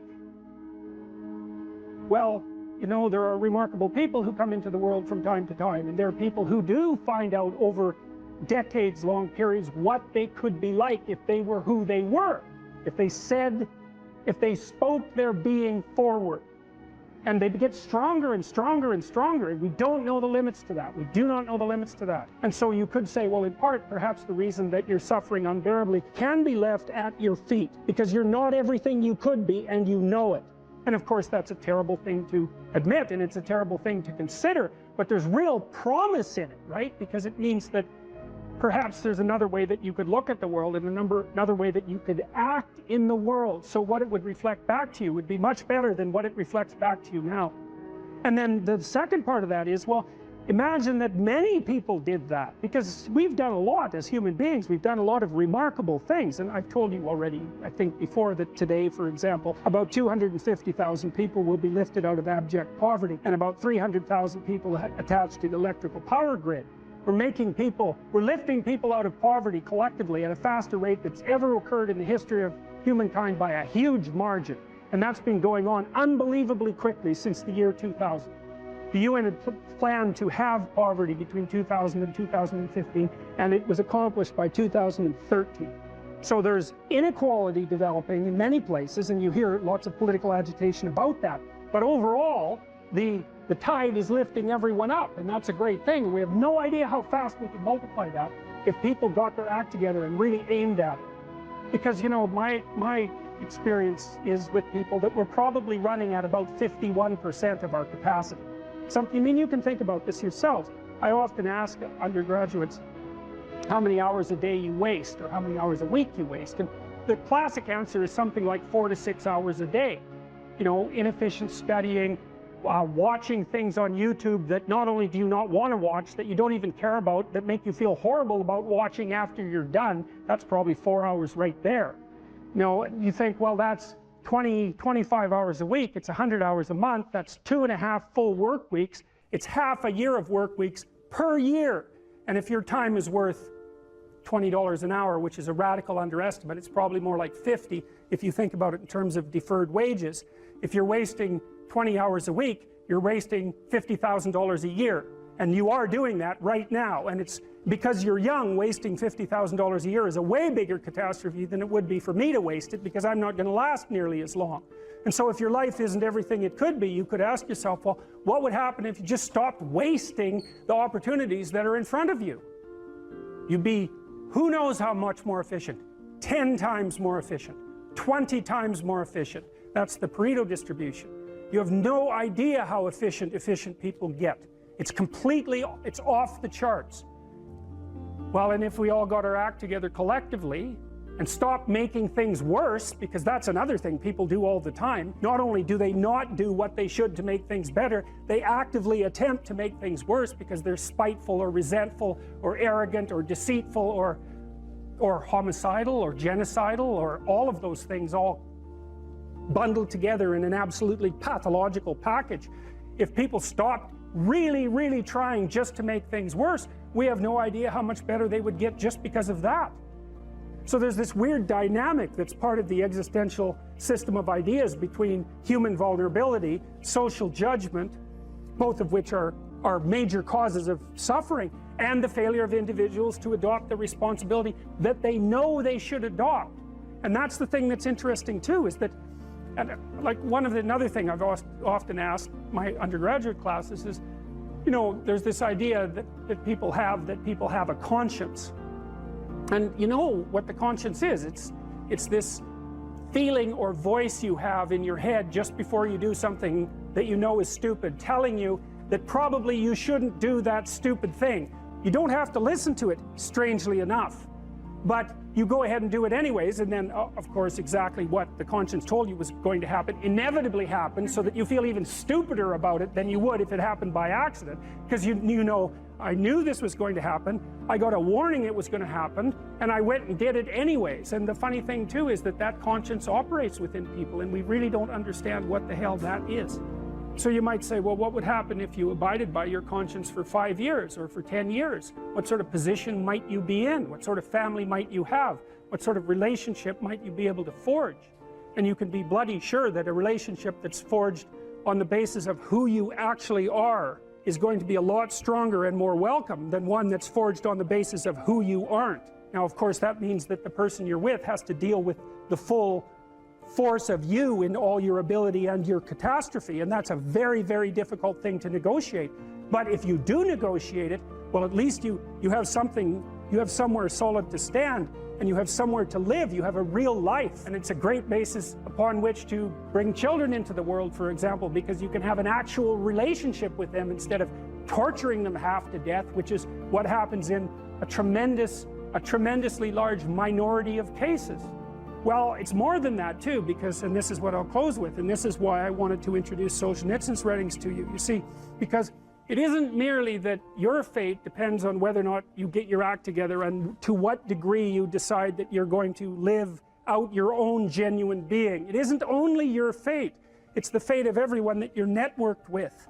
And so, you know, you think, well, there's 9 billion, 7 billion people in the world. We're going to peak at about 9 billion, by the way, and then it'll decline rapidly. But 7 billion people in the world, and who are you? You're just one little dust mote among that 7 billion. And so it really doesn't matter what you do or don't do, but that's simply not the case. It's the wrong model, because you're at the center of a network. You're a node in a network. Of course, that's even more true now that we have social media. You'll know 1,000 people, at least, over the course of your life. And they'll know 1,000 people each, and that puts you one person away from 1,000,000, and 2 persons away from 1,000,000,000. And so that's how you're connected. And the things you do, they're like dropping a stone in a pond. The ripples move outward, and they affect things in ways that you can't fully comprehend. And it means that the things that you do and that you don't do are far more important than you think. And so if you act that way, of course, the terror of realizing that is that it actually starts to matter what you do. And you might say, well, that's better than living a meaningless existence. It's better for it to matter. But I mean, if you really asked yourself, would you be so sure if you had the choice? I can live with no responsibility whatsoever. The price I pay is that nothing matters. Or I can reverse it and everything matters. But I have to take the responsibility that's associated with that. It's not so obvious to me that people would take the meaningful path. You know, when you say, well, nihilists suffer dreadfully because there's no meaning in their life, and they still suffer. Yeah, but the advantage is they have no responsibility. So that's the payoff, and I actually think that's the motivation. Say, well, I can't help being nihilistic. All my belief systems have collapsed. It's like, yeah, maybe. Maybe you've just allowed them to collapse because it's a hell of a lot easier than acting them out. And the price you pay is some meaningless suffering, but you can always whine about that and people will feel sorry for you, and you have the option of taking the pathway of the martyr. So that's a pretty good deal, all things considered, especially when the alternative is to bear your burden properly and to live forthrightly in the world. Well, what Solzhenitsyn figured out, and so many people in the 20th century, it's not just him, even though he's the best example, is that if you live a pathological life, you pathologize your society. And if enough people do that, then it's hell. Really, really. And you can read the Gulag Archipelago if you have the fortitude to do that, and you'll see exactly what hell is like. And then you can decide if that's a place you'd like to visit, or even more importantly, if it's a place you'd like to visit and take all your family and friends, because that's what happened in the 20th century.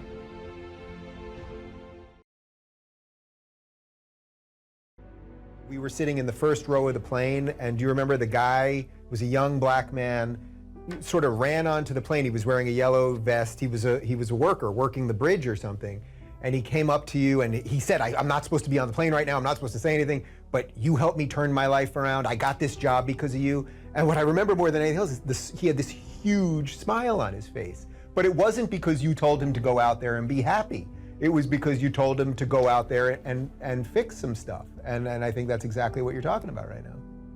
Those experiences are so life-sustaining. It's so remarkable to have that happen. And that's something I've been immensely privileged to constantly experience. Although there's also something about it that's extremely painful.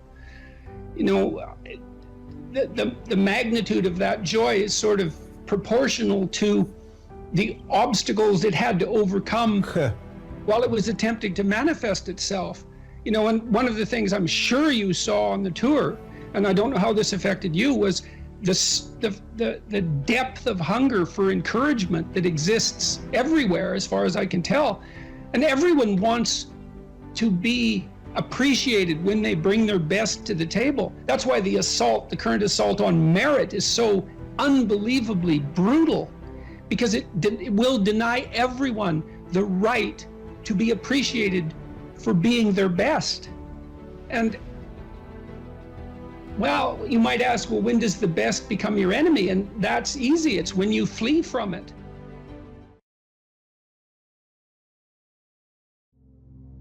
Young people like to think about ways to change the world, right? And that's actually a positive part of their development. It's a stage that the developmental psychologist Jean Piaget called the messianic stage, and he associated that with late adolescence. While young people want to change the world, the problem is that that's been harnessed into attempts to change other people. But that isn't what you should do. If you want to change the world, you should change yourself. In the sense that Alexander Solzhenitsyn said when he analyzed the Soviet Union, he said, don't be thinking that the line that divides good from evil runs down a political spectrum or countries or something like that. It runs down, right down the middle of your soul. And if you want to sort out the world, then what you do is you sort yourself out. It's a serious business.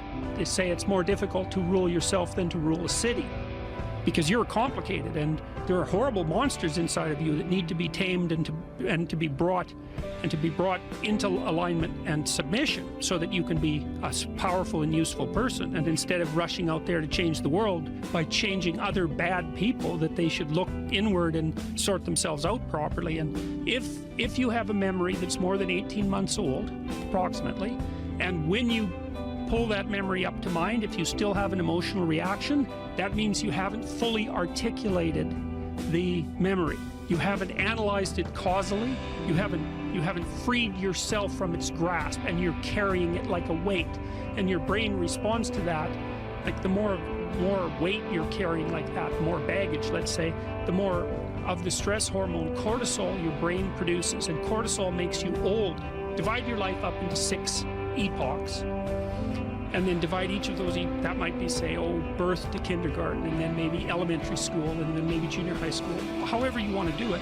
And then to write about the emotionally significant events in each of those epochs, and then to describe their effects on you, and then to analyze how you did in those situations, what you might have done differently, what you might do differently in the future, to straighten out your past.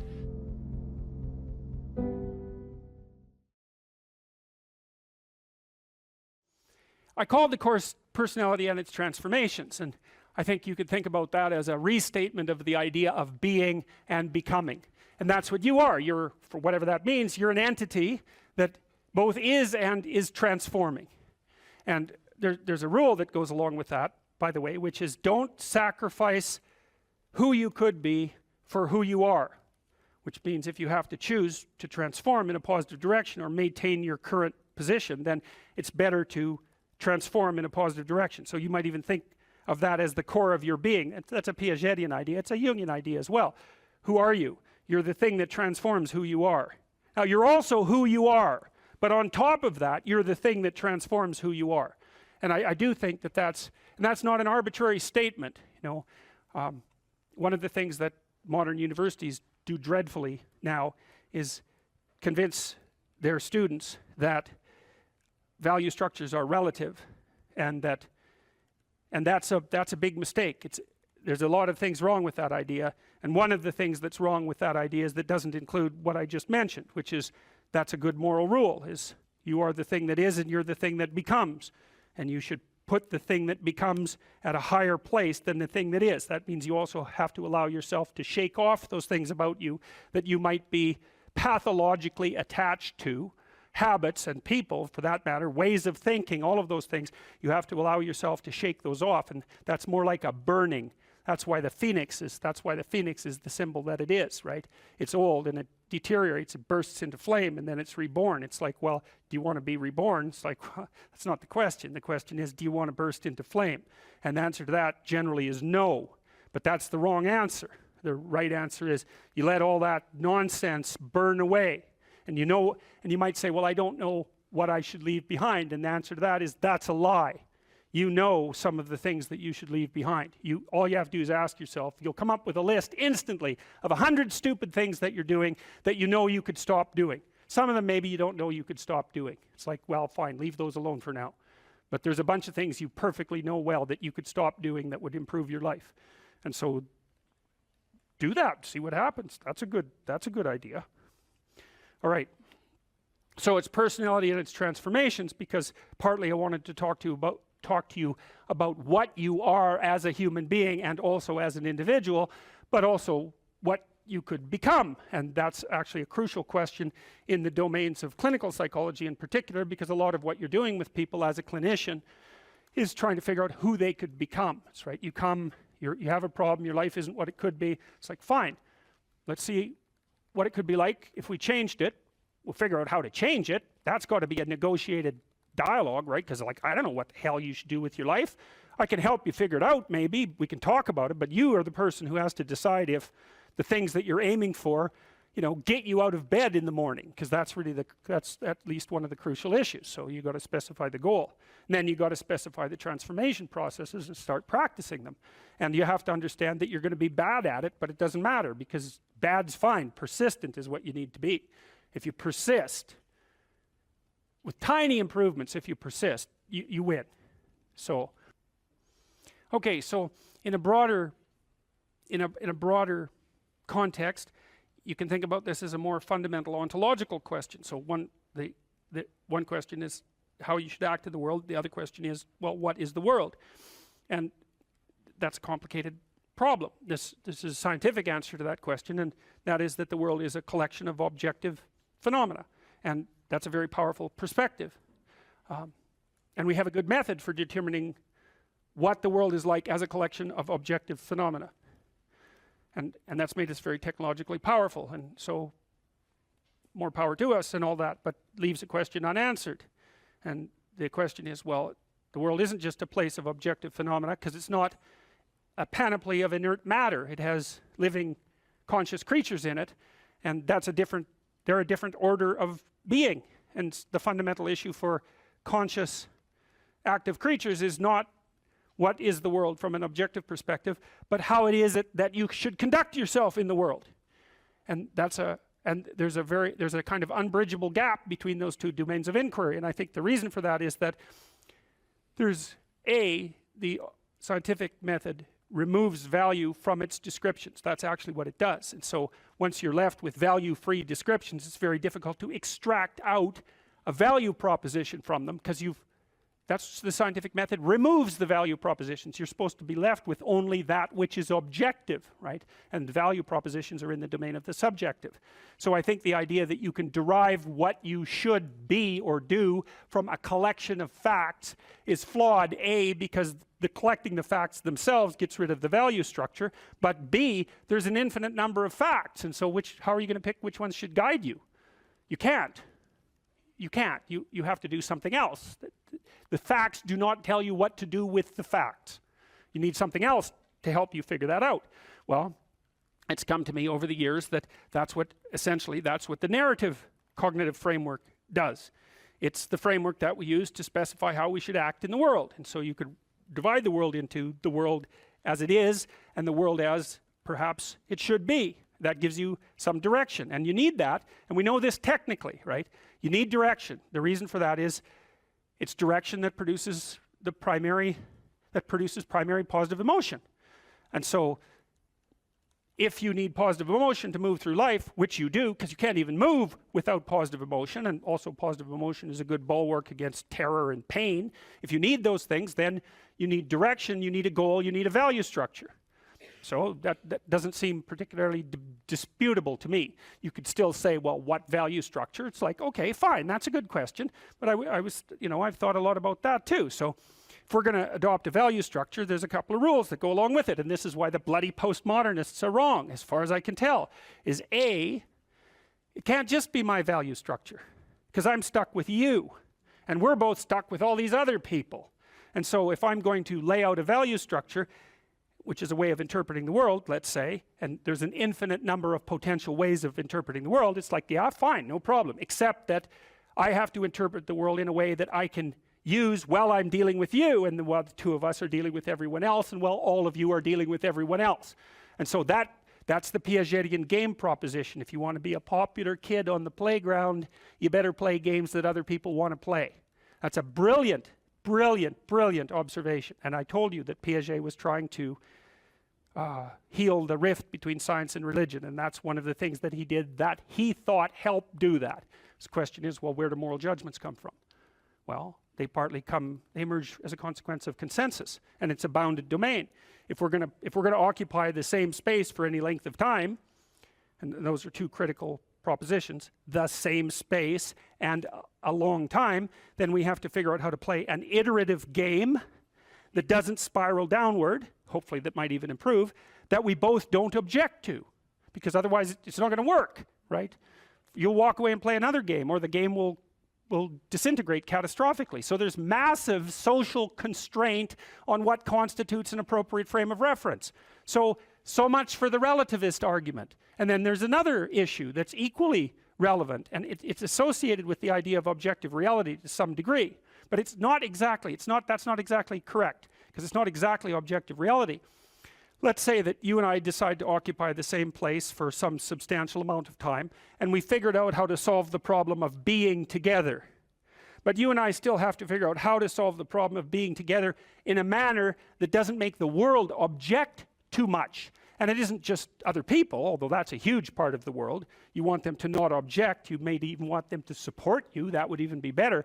But you also have to deal with the tendency of matter to object. Because so your mode of being in the world, your interpretive framework, as a description of how you should act, is actually the laying out of a strategy that will produce the ends that it predicts, which are the things that you want. So this is the pragmatist perspective. This was worked out by William James and his people back in the late 1800s in New England, the only genuine brand of American philosophy. And what the pragmatist said is, how do you decide if something's true? The answer is, how the hell can you? You don't know anything. Well, that's true, but that isn't helpful, because there you're stuck with the problem of how to be in the world.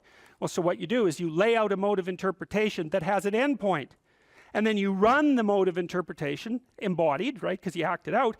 And if it doesn't produce the outcome, then it's not, well, let's say, true. The claims within it they're not true by the definition of the game itself. So you might say, well, you're a kid on a playground. You want to play a game. One of the implicit demands is that the game is fun. If it's not fun, it's not worth playing. So you play it for a while, and then you see, well, was that fun? If the answer is yes, then you keep playing the game. You say, well, that game it's good enough, it's accurate enough, it's true enough. And so you lay out interpretations in the world, and they're subject to massive constraints. Other people have to go along with them and cooperate with you, because if they don't, then look the hell out, like it's a major, serious, non-trivial constraint. And then the other thing is, well, social proof isn't good enough. It also has to work in the world outside of the social world. You know, so if you have an illness and you have some hypothesis about how to construe it, you might say, well, is my understanding of the illness correct? Well, it implies that I take these actions. Well, how do you know if it's correct? Well, you take the actions, and if the illness gets worse, then by the definitions that are implicit in the framework of reference that you're using, you've made an error. And so there's no relativism in that. You could still say, well, there's a lot of potential solutions to any potential set of problems. It's like, yeah, there's lots of different ways to play chess on a single board. Right, but that doesn't mean that any old solution is as good as any other solution. It doesn't mean that at all.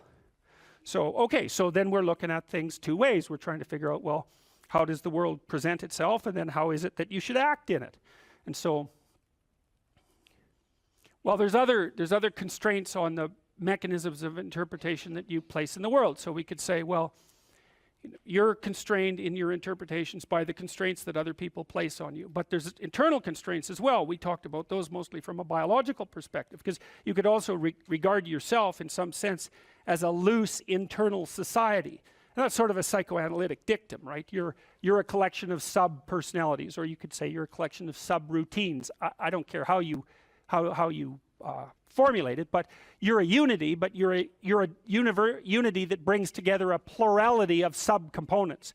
And part of the constraints on how it is that you lay out your interpretation of the world is that you have to satisfy those internal subsystems, right? So you're the ego, but it's more like you're the captain of a ship full of people who are rowing. You got to keep the people rowing. You're not tyrant. You're not omnipotent tyrant of your own destiny. You're constrained by the nature of your own being.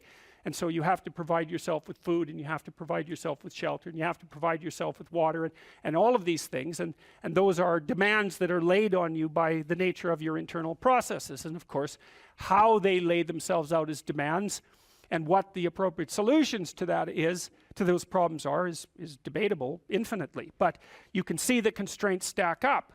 you have to satisfy your internal constraints. So they have to be brought into a unity. That seems to happen, at least in part, between the ages of 2 and something like between the ages of birth and 4 years old, maybe even 2 years old. You bring yourself together into something that's sort of functioning as a unity. Then you have to turn that unity into a unity that can function in the social world with increasing breadth. And that unity in the social world has to be a unity that can function inside the natural world. It's something like that. So you're stacking up these games into a hierarchy of increasing complexity. And one of the questions that emerges from that is, well, what should be at the top of the hierarchy? If it's a hierarchical structure, it has to be a hierarchical structure because some things have to be worth doing more than others, or you can't act, which is another thing I really don't like about the postmodernist ethos, because it claims that value structures are there to eliminate, to exclude and oppress, and never once notices that, well, yeah, fair enough, but value structures are also there so that you know which way to walk, because you can't figure out which way to walk without saying that that direction is preferable to that direction. So you're stuck with the damn things. And they do exclude. Obviously, category structures exclude. The question is, if you're going to have a value structure, how is it that it should be constituted? Well, we already described some of the constraints. Like if your value structure is perfectly functioning except that you don't get enough to eat, that turns out actually to be a fatal problem, right? And it might be, you can run into all sorts of fatal problems. You're too lonesome. Well, it means let's say that your value structure is too narcissistic. There's lots of reasons to be lonesome, but that might be one of them. Or you're too timid or something like that. Like you're going to be informed by your own internal biological mechanisms when the value structure that you're laying out in the world is insufficient to keep itself propagating across time. And some of that's just you, and some of that's other people, and some of that's the natural world. Constraints galore. And so in the face of all those constraints, it's absolutely unreasonable to say any old solution goes. Just try it. Generate a random solution. Run it as a simulation in the world. And see how many slings and arrows come your way. There'll be plenty. And you might say, well, I don't care about slings and arrows. It's like, yeah, no. That's a claim you don't get to make.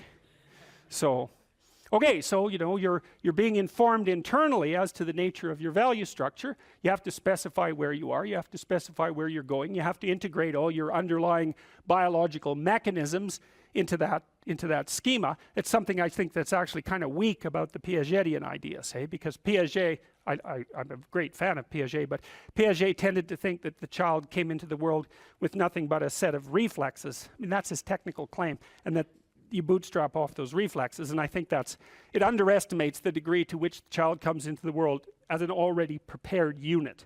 And I mean, he just thought of those things as so self-evident that you don't need to talk about them, but that's actually not true. You do need to talk about them. We know, for example, that if you provide children with food and shelter, and adequate food and shelter, but you don't interact with them socially, almost all of them die in the first year, right? It's not optional.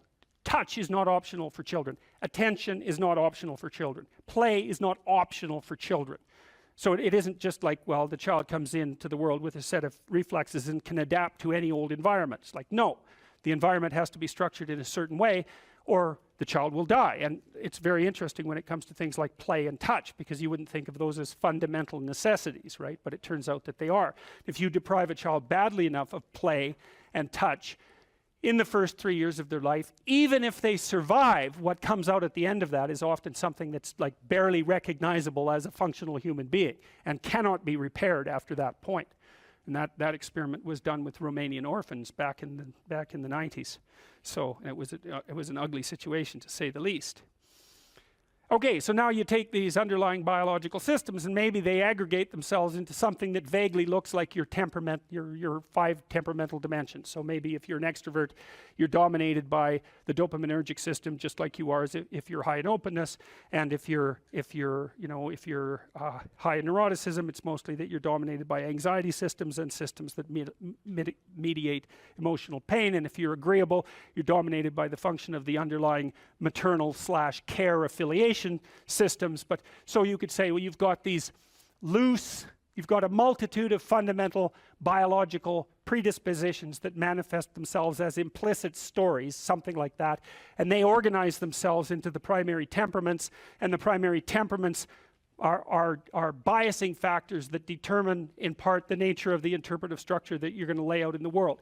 It's not entirely determined by your temperament. We know that personality is only predicting, you know, something like, let's say 10% of the variance in most complex social outcomes. And the other elements are, well, temperamental as you might be, you still have to get along with other people and the world. So you know, you come in with these internal biases, but they still have to be modified extensively by your social and your natural surround. Okay, and then you develop your routines from the bottom up, as Piaget pointed out, and sometimes from the top down, because now and then you can think yourself into a radical transformation. But mostly what you're doing is building the micro units of your interpretive schemas and your behaviors and aggregating them into higher order structures that you can then tag with higher order abstractions. And we talked about that. You can't tell a 3-year-old to clean up his room. And the reason for that is those are empty boxes as far as the kid's concerned. Clean, he might have room, he might have that. Clean, he doesn't have. He might have pick up the teddy bear and put it in that space, right? So that's one of these little micro routines. And maybe you say, you put 20 of those micro routines together and now you can say, clean up your room. And basically what you're saying is, implement the 10 micro routines that you've learned. And so a well-functioning personality has all the micro routines in place. That's actually something that you help people with if you're a behavioral therapist, because one of the things you assume if you're a behavioral therapist is that sometimes the reason people aren't doing things is because they don't know how. You know, sometimes maybe the person's depressed but potentially high functioning. They got all the damn micro routines. They're well socialized. They're just dormant. You got to get them awake again and implementing them. But sometimes you get someone in your practice, say, who's just been neglected like you cannot believe, right? The parents never paid any attention to them, or maybe just punished them every time they did something good. That's really fun. And then, you know, they didn't make friends, and so they're really, really vague and poorly articulated. And so then what you do is you work at the bottom of the micro routines and get them to practice building up all these little attributes that they didn't build up. And you know, one of the things you can think about in terms of character development is, so now maybe you understand something about your own personality. You might say, well, what could you do to improve your personality? And the answer is, develop some of the micro routines on the other side of the personality distribution. So if you're disagreeable as hell, maybe you could start learning how to do nice things for people. And that actually works, by the way. So if you take disagreeable people who are depressed and you get them doing nice things for other people, their depression tends to lift. But then by the same token, if you're agreeable, then you should practice doing some things for yourself and being more tough-minded in your negotiations. And so you can sort of place yourself on the personality trait distribution. You know, you're extroverted. It's like, okay, man, learn to spend some time with yourself, right? You're low in openness. Well, try reading a book that's outside of your, you know, your sphere of interest now and then. If you're conscientious, well, you should probably learn how to relax occasionally, and so forth. So you can, I think partly what you're doing as you're developing your personality is not moving the mean much, the average, where, you know, where you're located, but you're extending the standard deviation so that you're a bigger bag of tricks than you were before. And I think you can practice that consciously. It's like, you're hyper orderly. It's, well, get a dog, you know. Dogs are messy, horrible things, you know. It's just what you need if you're hyper orderly, because they're going to leave hair everywhere and force you to live with it. I had lots of clients and students who were chaotic in their orientation to life. They didn't know what to do, and they didn't know what to do about not knowing what to do. It's like, I don't know what to do with my life, and I don't know what to do about my ignorance. And my reaction to that, in some sense, wasn't exactly the reaction of a clinician, because, not a typical clinician, because typical clinicians are liberal Protestant in their fundamental orientation, and they tend to think of psychological development as something like self-actualization, right? It's really a self-development process. But that wasn't my observation, partly influenced by the developmental psychologist Jean Piaget. I had a more communitarian view of human development than that, and my observation was that most people find the cardinal meanings in their life not as a consequence of the development of their self, whatever that is, but in service to other people, in the adoption of responsibility. You know, because you're told, be responsible, and it's a finger-wagging thing again, you know, that if you were a good person, you be responsible, you do your duty.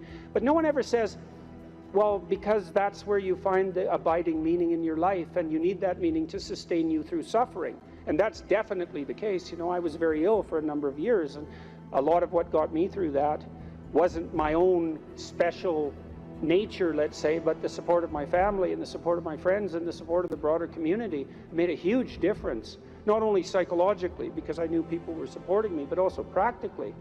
You build yourself a community, you sacrifice yourself in the service of other people, not so much because you should, although you should, but because that is where meaning is to be found, and you need a deep meaning to sustain you through tragedy. That's the arc.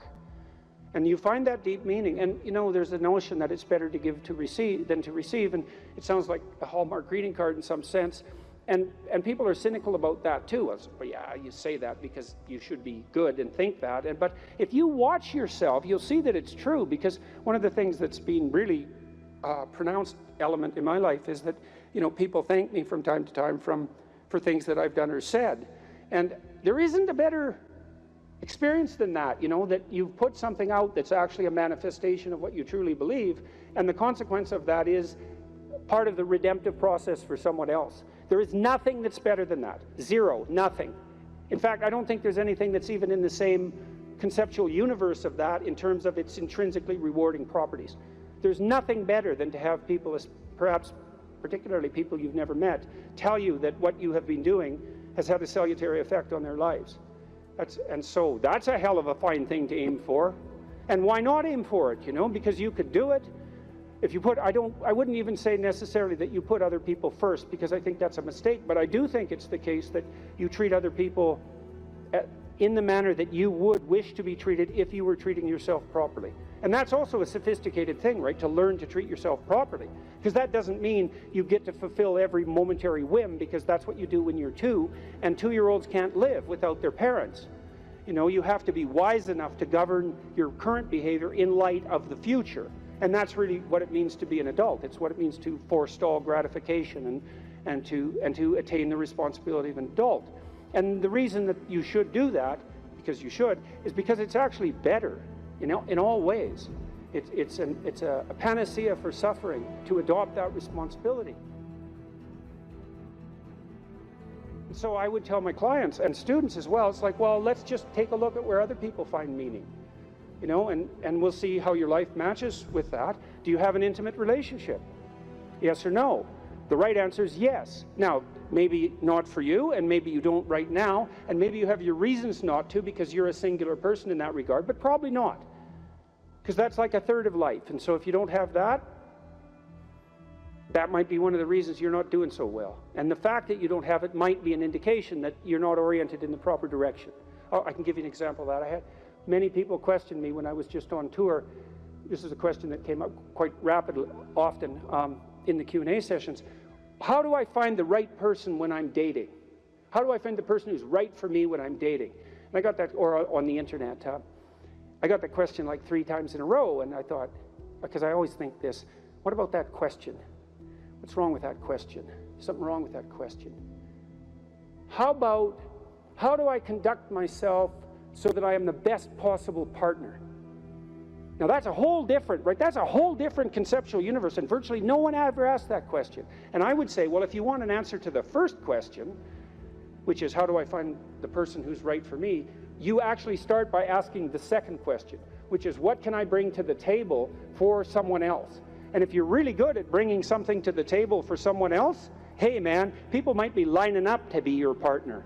And if they're not, then you might think, well, maybe I'm just not bringing the right thing to the table.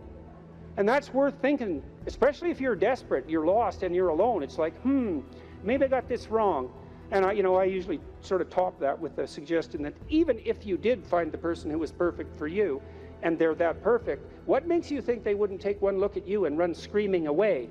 And they likely would if they were that perfect, because, you know, really, are you that much of a catch? And if you think you are, you know, that might be part of the problem. So that's one, right? Intimate relationship. So I would say to you at the crossroads, develop a vision for your relationship. You know, there's a gospel saying, which is, of course, impossible to comprehend or believe. Knock and the door will open, ask and you will receive, seek and you will find. And people think, well, no way, the world's not constituted like that. It's like, it goes back to the idea of aim. If you don't aim at it, you're not going to hit it. And you know, it might also go back to a question about what do you mean by ask and what do you mean by want? Because it isn't just some casual request. You know, you're praying to God, I wish I could find my wallet or something like that, as if he's the casual granter of magical wishes, like a fairy with a magic wand. You know, it's not that. Asking means something like this: I am willing to give up everything that I'm doing wrong so that I can put things right, if I could know what right was.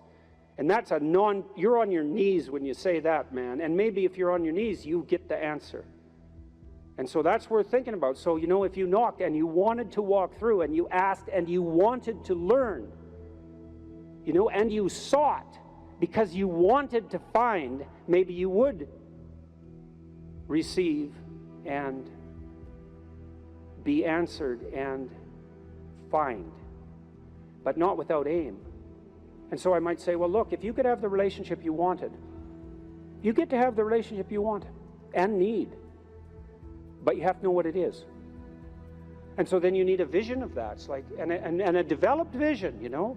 Not, I need to find the person right for me. It's like, what do you mean by that? You know?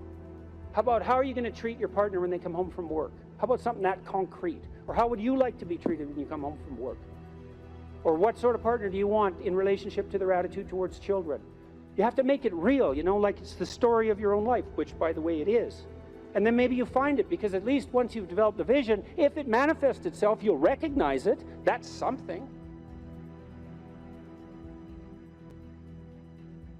Why don't you set your family right? No, you need siblings. Maybe you don't have them. Set your relationship with your parents right. Fix your relationship with your father, with your mother, with your siblings. The same thing. And then what sort of relationship do you want to have with your children? You know, if you could have what you wanted. I had a very good relationship with my children. My daughter, as I said, was very ill, so that made things complicated. But I had a great relationship, and still do, with my son. It's one of the lights of our life. And we concentrated on making that relationship pristine, you know, both of us, and my wife as well. And so you imagine, well, I want my son to love me. I want my son to respect me, and vice versa. I want a child who can make mature decisions. I want someone I can rely on. I want someone who other people gravitate towards. Because I can have what I want if I'm willing to make the proper sacrifices. And so that's a good thing. Could you set your family straight? Well, you need a job or a career.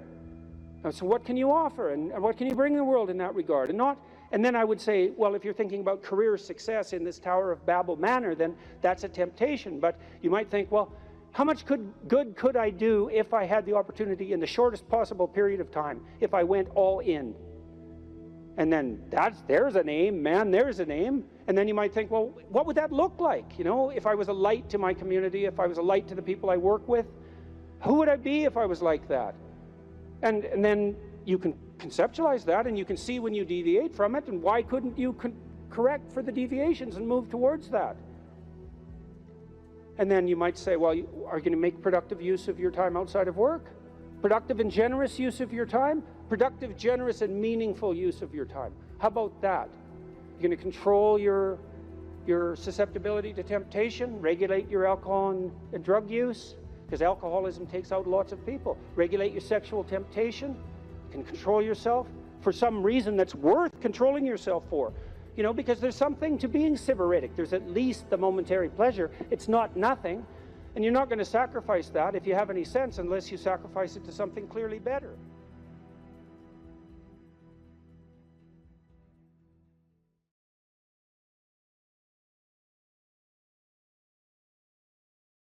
Is there room for jealousy and insecurity in a relationship? Is there a healthy amount of jealousy that people should have in a relationship? Or does jealousy and insecurity only cause more suffering and pain in a relationship? Well, I think there's a reasonable amount of proprietary interest, let's say. I mean, in a classic monogamous relationship, a marriage, there's sexual fidelity as a crucial element of that. And maybe you'll make an arrangement that differs from that, but it's not easy to chart uncharted territory like that. I mean, if you want to have an adventure like that with a partner, a monogamous adventure that also includes sexual exploration, well, maybe you can pull it off, but I doubt it. It's really complicated. Yeah. Let's say you're not having sexual exploration with other people and you're telling each other the truth and you're being honest. Is there room to be jealous or insecure in that relationship? Or does jealousy typically cause more harm than it does, spice and good, I guess? I think jealousy probably causes more trouble than good, but that doesn't mean that there's something wrong with the proprietary interest. Mm-hmm. Should you care if your partner pays undue attention to someone of the opposite sex they find attractive? Well, probably you should care. You might even say something about it. They might even be happy about that, right? Because it indicates that you noticed and that it matters to you. Now, I think it shades into jealousy when it's harmless interactions. It's interactions that would be regarded as harmless by a third-party observer, let's say. Mm-hmm. I know that's a very difficult line to draw, that are being magnified as a consequence of insecurity on the part of the observer. Or there's envy, where your partner is attracting attention, status, success, any of those things, and you're jealous of that. That's not helpful. You should be pleased. The optimal situation is for you to be pleased when your partner is successful.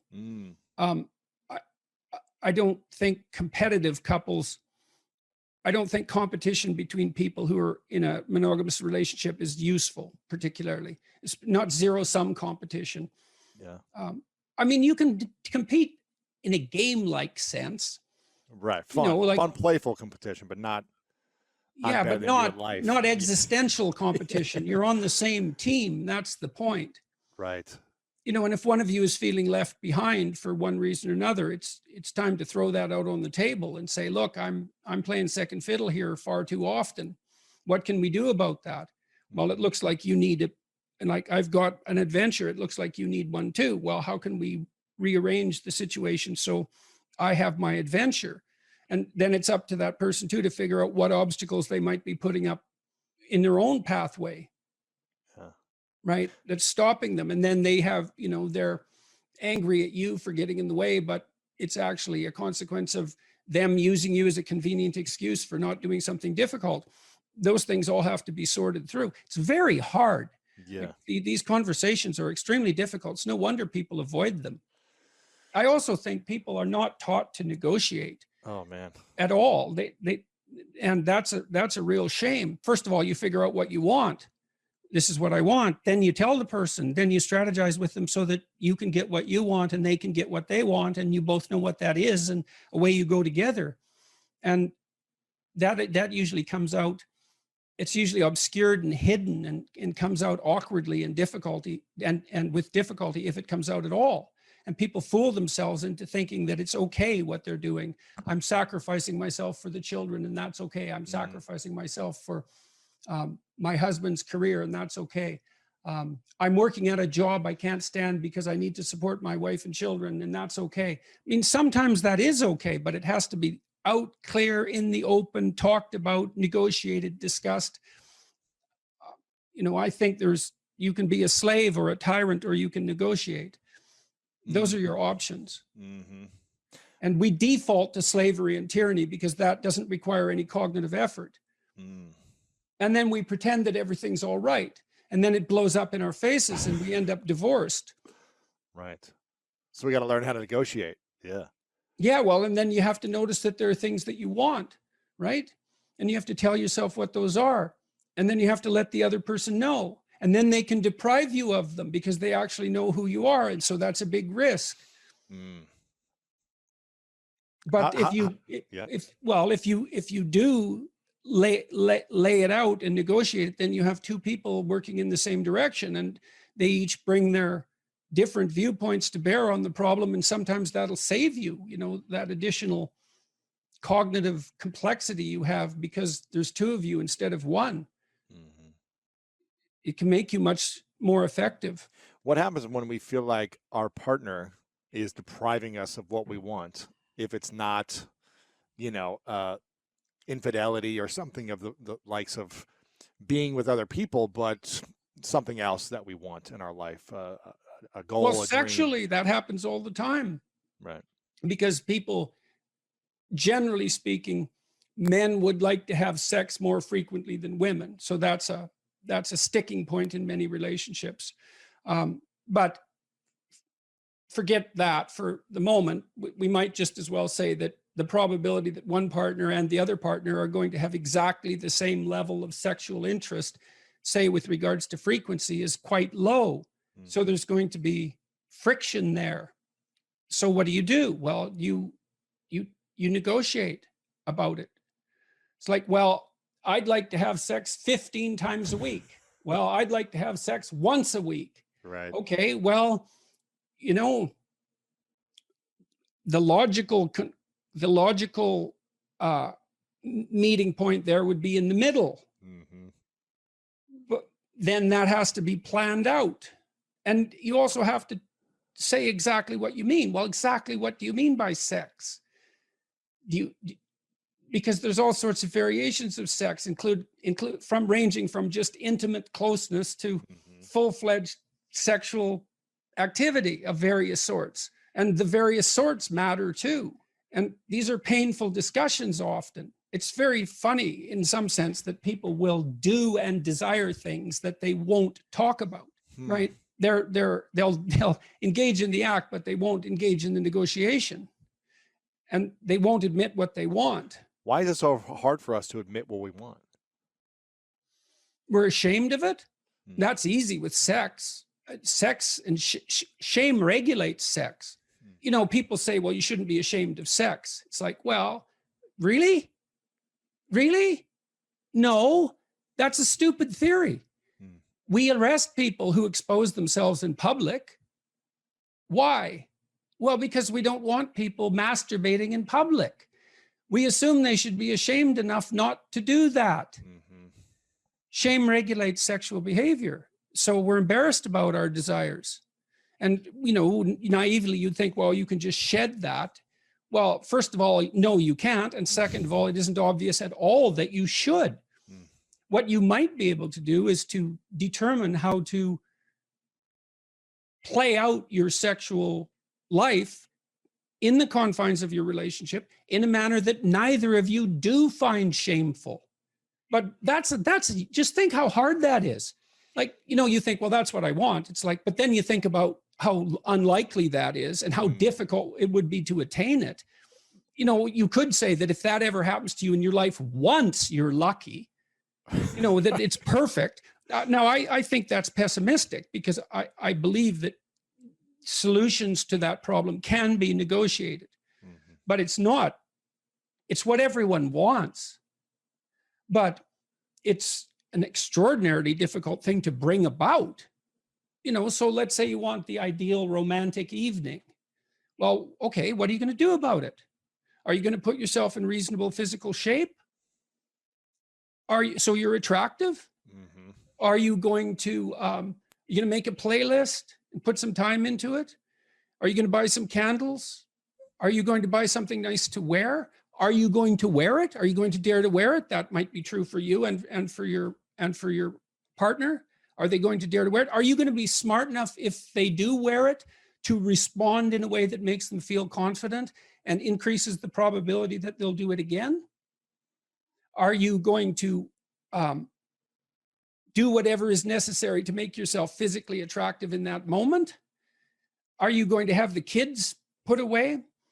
Have you got the day-to-day aggravations with each other that are dragging you down and making you resentful under control, so that you actually do want to give your partner some pleasure? Like, these things are very hard, but they're not impossible, and they're worth it. But it's not surprising that people don't do it. And then the next, well, then there's the shame part too, as well. Okay, just exactly what is permissible or desirable, and when are your kinks counterproductive? Exactly. You know, we certainly can't have that discussion as a culture. You know, on the one hand, we think, we're so split on this. On the one hand, we think any sexual misbehavior should be subject to the harshest of punishments, and everything goes and is acceptable. It's like, well, good luck having both of those ideas. Right. And it's so interesting to me to watch this. You know, there's just outrage, constant outrage about sexual misbehavior. And fair enough. Like, that doesn't surprise me. When you mean sexual misbehavior, you mean someone cheating or someone having an affair, or what sexual misbehavior? Yes, or unwanted sexual attention or sexual harassment. And I'm not saying these things don't happen or that they're not nefarious and awful. Mm-hmm. Obviously they are.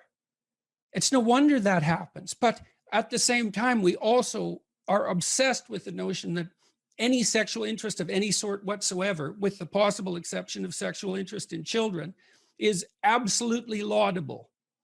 Well, sorry, you can't have both of those things.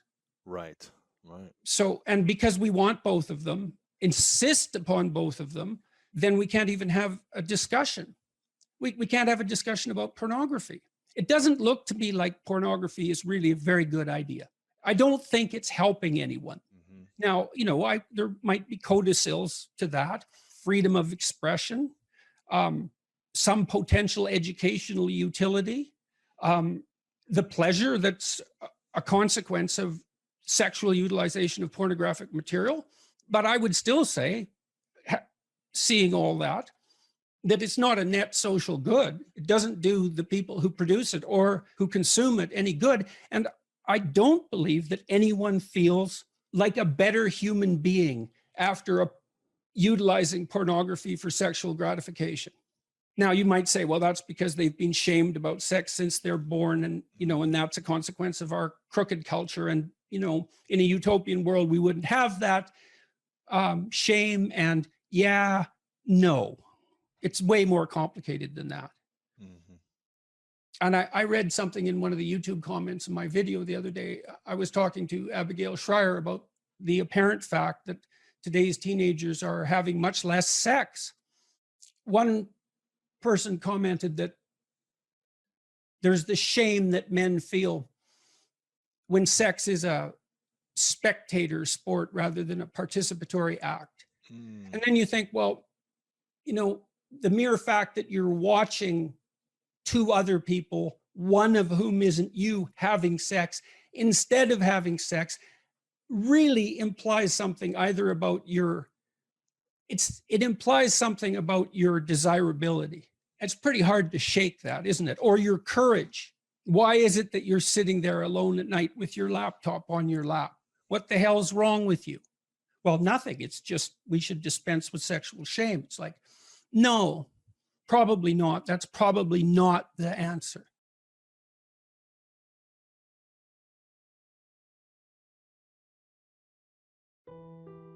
I plan on taking my own life very soon.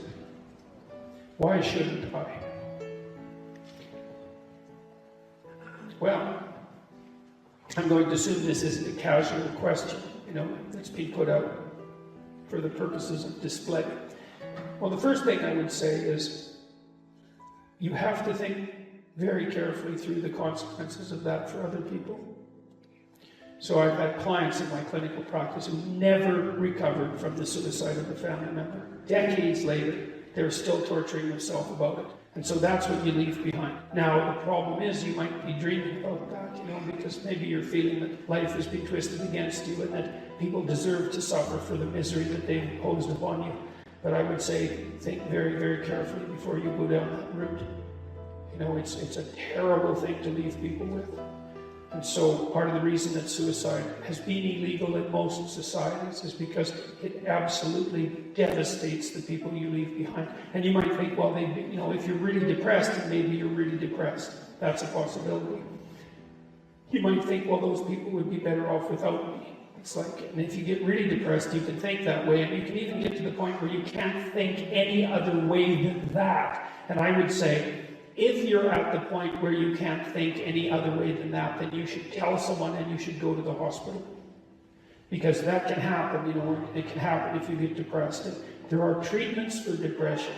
You know, and many of them work. For some people, antidepressants work like mad. Now, they don't work for everyone, and I'm not claiming that they're a panacea, but they certainly beat the hell out of suicide, right? And even if they have some negative side effects, and sometimes they do, quite frequently they do, the negative side effects aren't fatal.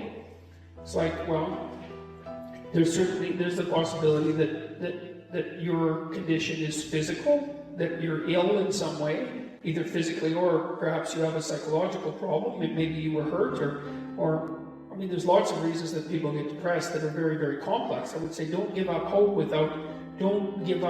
and do something final before you've explored all possible options.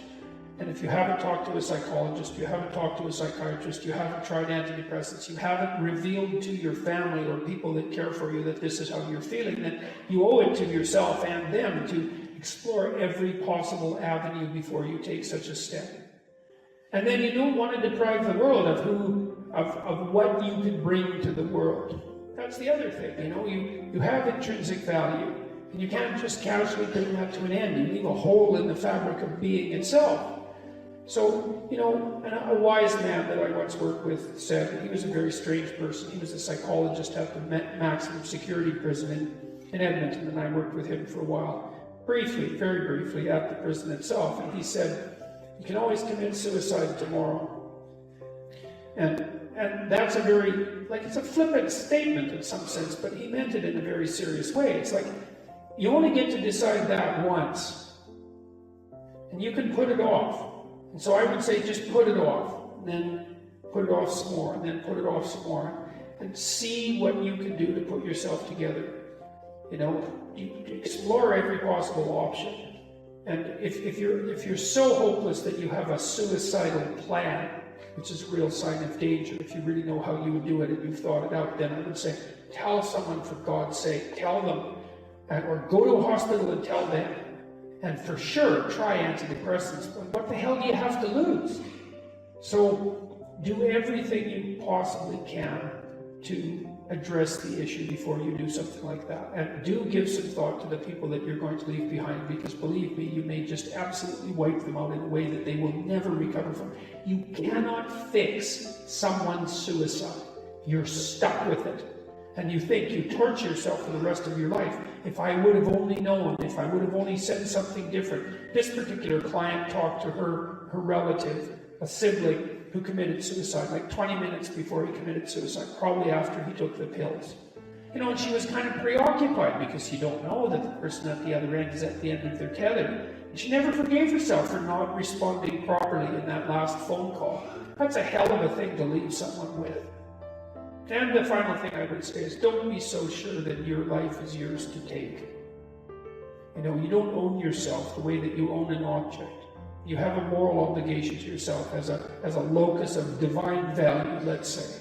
You can't treat that casually. It's wrong. So those are the reasons.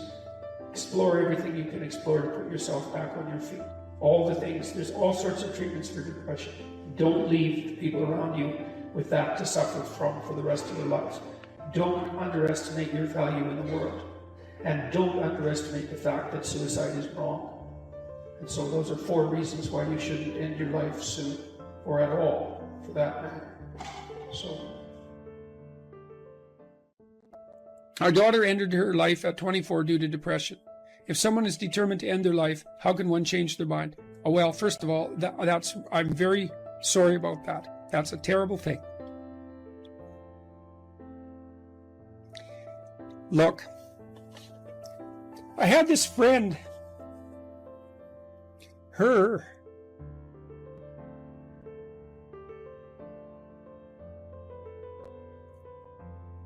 sorry. There's been a lot of depression in our family, so it's a question that cuts close to the bone. Anyways, I had this friend, a friend of my parents, and her granddaughter committed suicide, you know. She was just beating herself up about that. What could have I done? What could have I done differently? This is the problem with suicide. It leaves everybody behind thinking, oh my God, what could have I done? I could have treated the person better. I could have listened. I could have been there. It's like, and she was just beating herself up about this, really feeling that she wasn't a useful person, that she'd failed as a grandmother. She's a really good person, you know. And so I went for a walk with her and I said, and she's married and she likes her husband and he's a really good guy. And I said, look, you're blaming yourself for your granddaughter's suicide. It's like, are you blaming your husband? Are you sitting him down and telling him what a useless bastard he was as a grandfather because his granddaughter committed suicide and how he failed completely? She said, no, I'd never do that. So I said, well, don't do it to yourself. No. Depression is a terrible thing. And many, many, many things cause it, and we don't understand. We understand some of them, but lots of them we don't understand at all. You know, sometimes people get depressed because they're really sick. We know that depression can be an inflammatory disease. It might be associated with autoimmune dysfunction. There's lots of reasons that people get depressed, and depressed people can go places that are so dark you just cannot imagine it. And it isn't necessarily the case that you can always rescue someone, you know, but drowning yourself in the aftermath of a suicide is not helpful. So there's a good room for self-forgiveness there, you know. I mean, maybe you did some things you shouldn't have done that were reprehensible and all of that, but you don't want to beat yourself up. Remember the presumption of innocence, right? Innocent until proven guilty. And you have to apply that to yourself. I think there are times when people are so depressed that there isn't anything that anyone can do. You know, and the depressed person thinks, and this is probably the worst part of it, the depressed person thinks, everywhere I look, it's nothing but catastrophe. And I can't see any way out of it. I can't see any path forward whatsoever. And then they think as well, and maybe it's the combination of these two thoughts that really make people suicidal. It's like, it's hopeless. It isn't going to get any better. No matter where I turn, there's no escape. The suffering is unbearable. And I'm absolutely no use whatsoever to anyone. It would be better for everyone if I was just gone, because if I'm not so much of a burden now that it's going to destroy their life, then I'm going to be that much of a burden in the future. And so it's hard to imagine what that's like for people, but it's dreadful. And there's lots of ways you get there. And so you can listen to people. You can desperately encourage them to seek the help they need. You know, like I've seen antidepressants work miracles on very, very many people. Now, they don't work for everyone, and they're not a panacea, but, you know, they have side effects and all of that. But one of the side effects of untreated depression is that you kill yourself, and there is no recovery from that. And the probability is actually rather high. So you can go to war with them about antidepressants. If the person can't get out of their depression and they're suicidal, it's like, what do they have to lose? 1 month on antidepressants. They'll know. Well, they might have to experiment longer, because it would depend on, you know, some people respond better to some classes of antidepressants than the others. It's worth having a war with someone if they're in dire straits and they won't do everything they can to get better. ECT works, electroconvulsive therapy works for intractable depression. It's a terrible thing to contemplate, but the modern versions of ECT aren't. One flew over the cuckoo's nest. And again, it's like, there's no coming back from death. So, look, it isn't clear. You can't rescue everyone. People get sick and they die. And sometimes the way they die looks like it's depression. Depression is a multifaceted phenomenon. You can be there for them, you can listen, you can watch, you can intervene, you can try to understand, you can hold them accountable, you can do all of those things. But everyone has their own destiny, you know, and you're not omnipotent. And so sometimes a catastrophe occurs, like your daughter's. And then you should try to drag the least amount of misery forward that you can. Once you recover from your grief.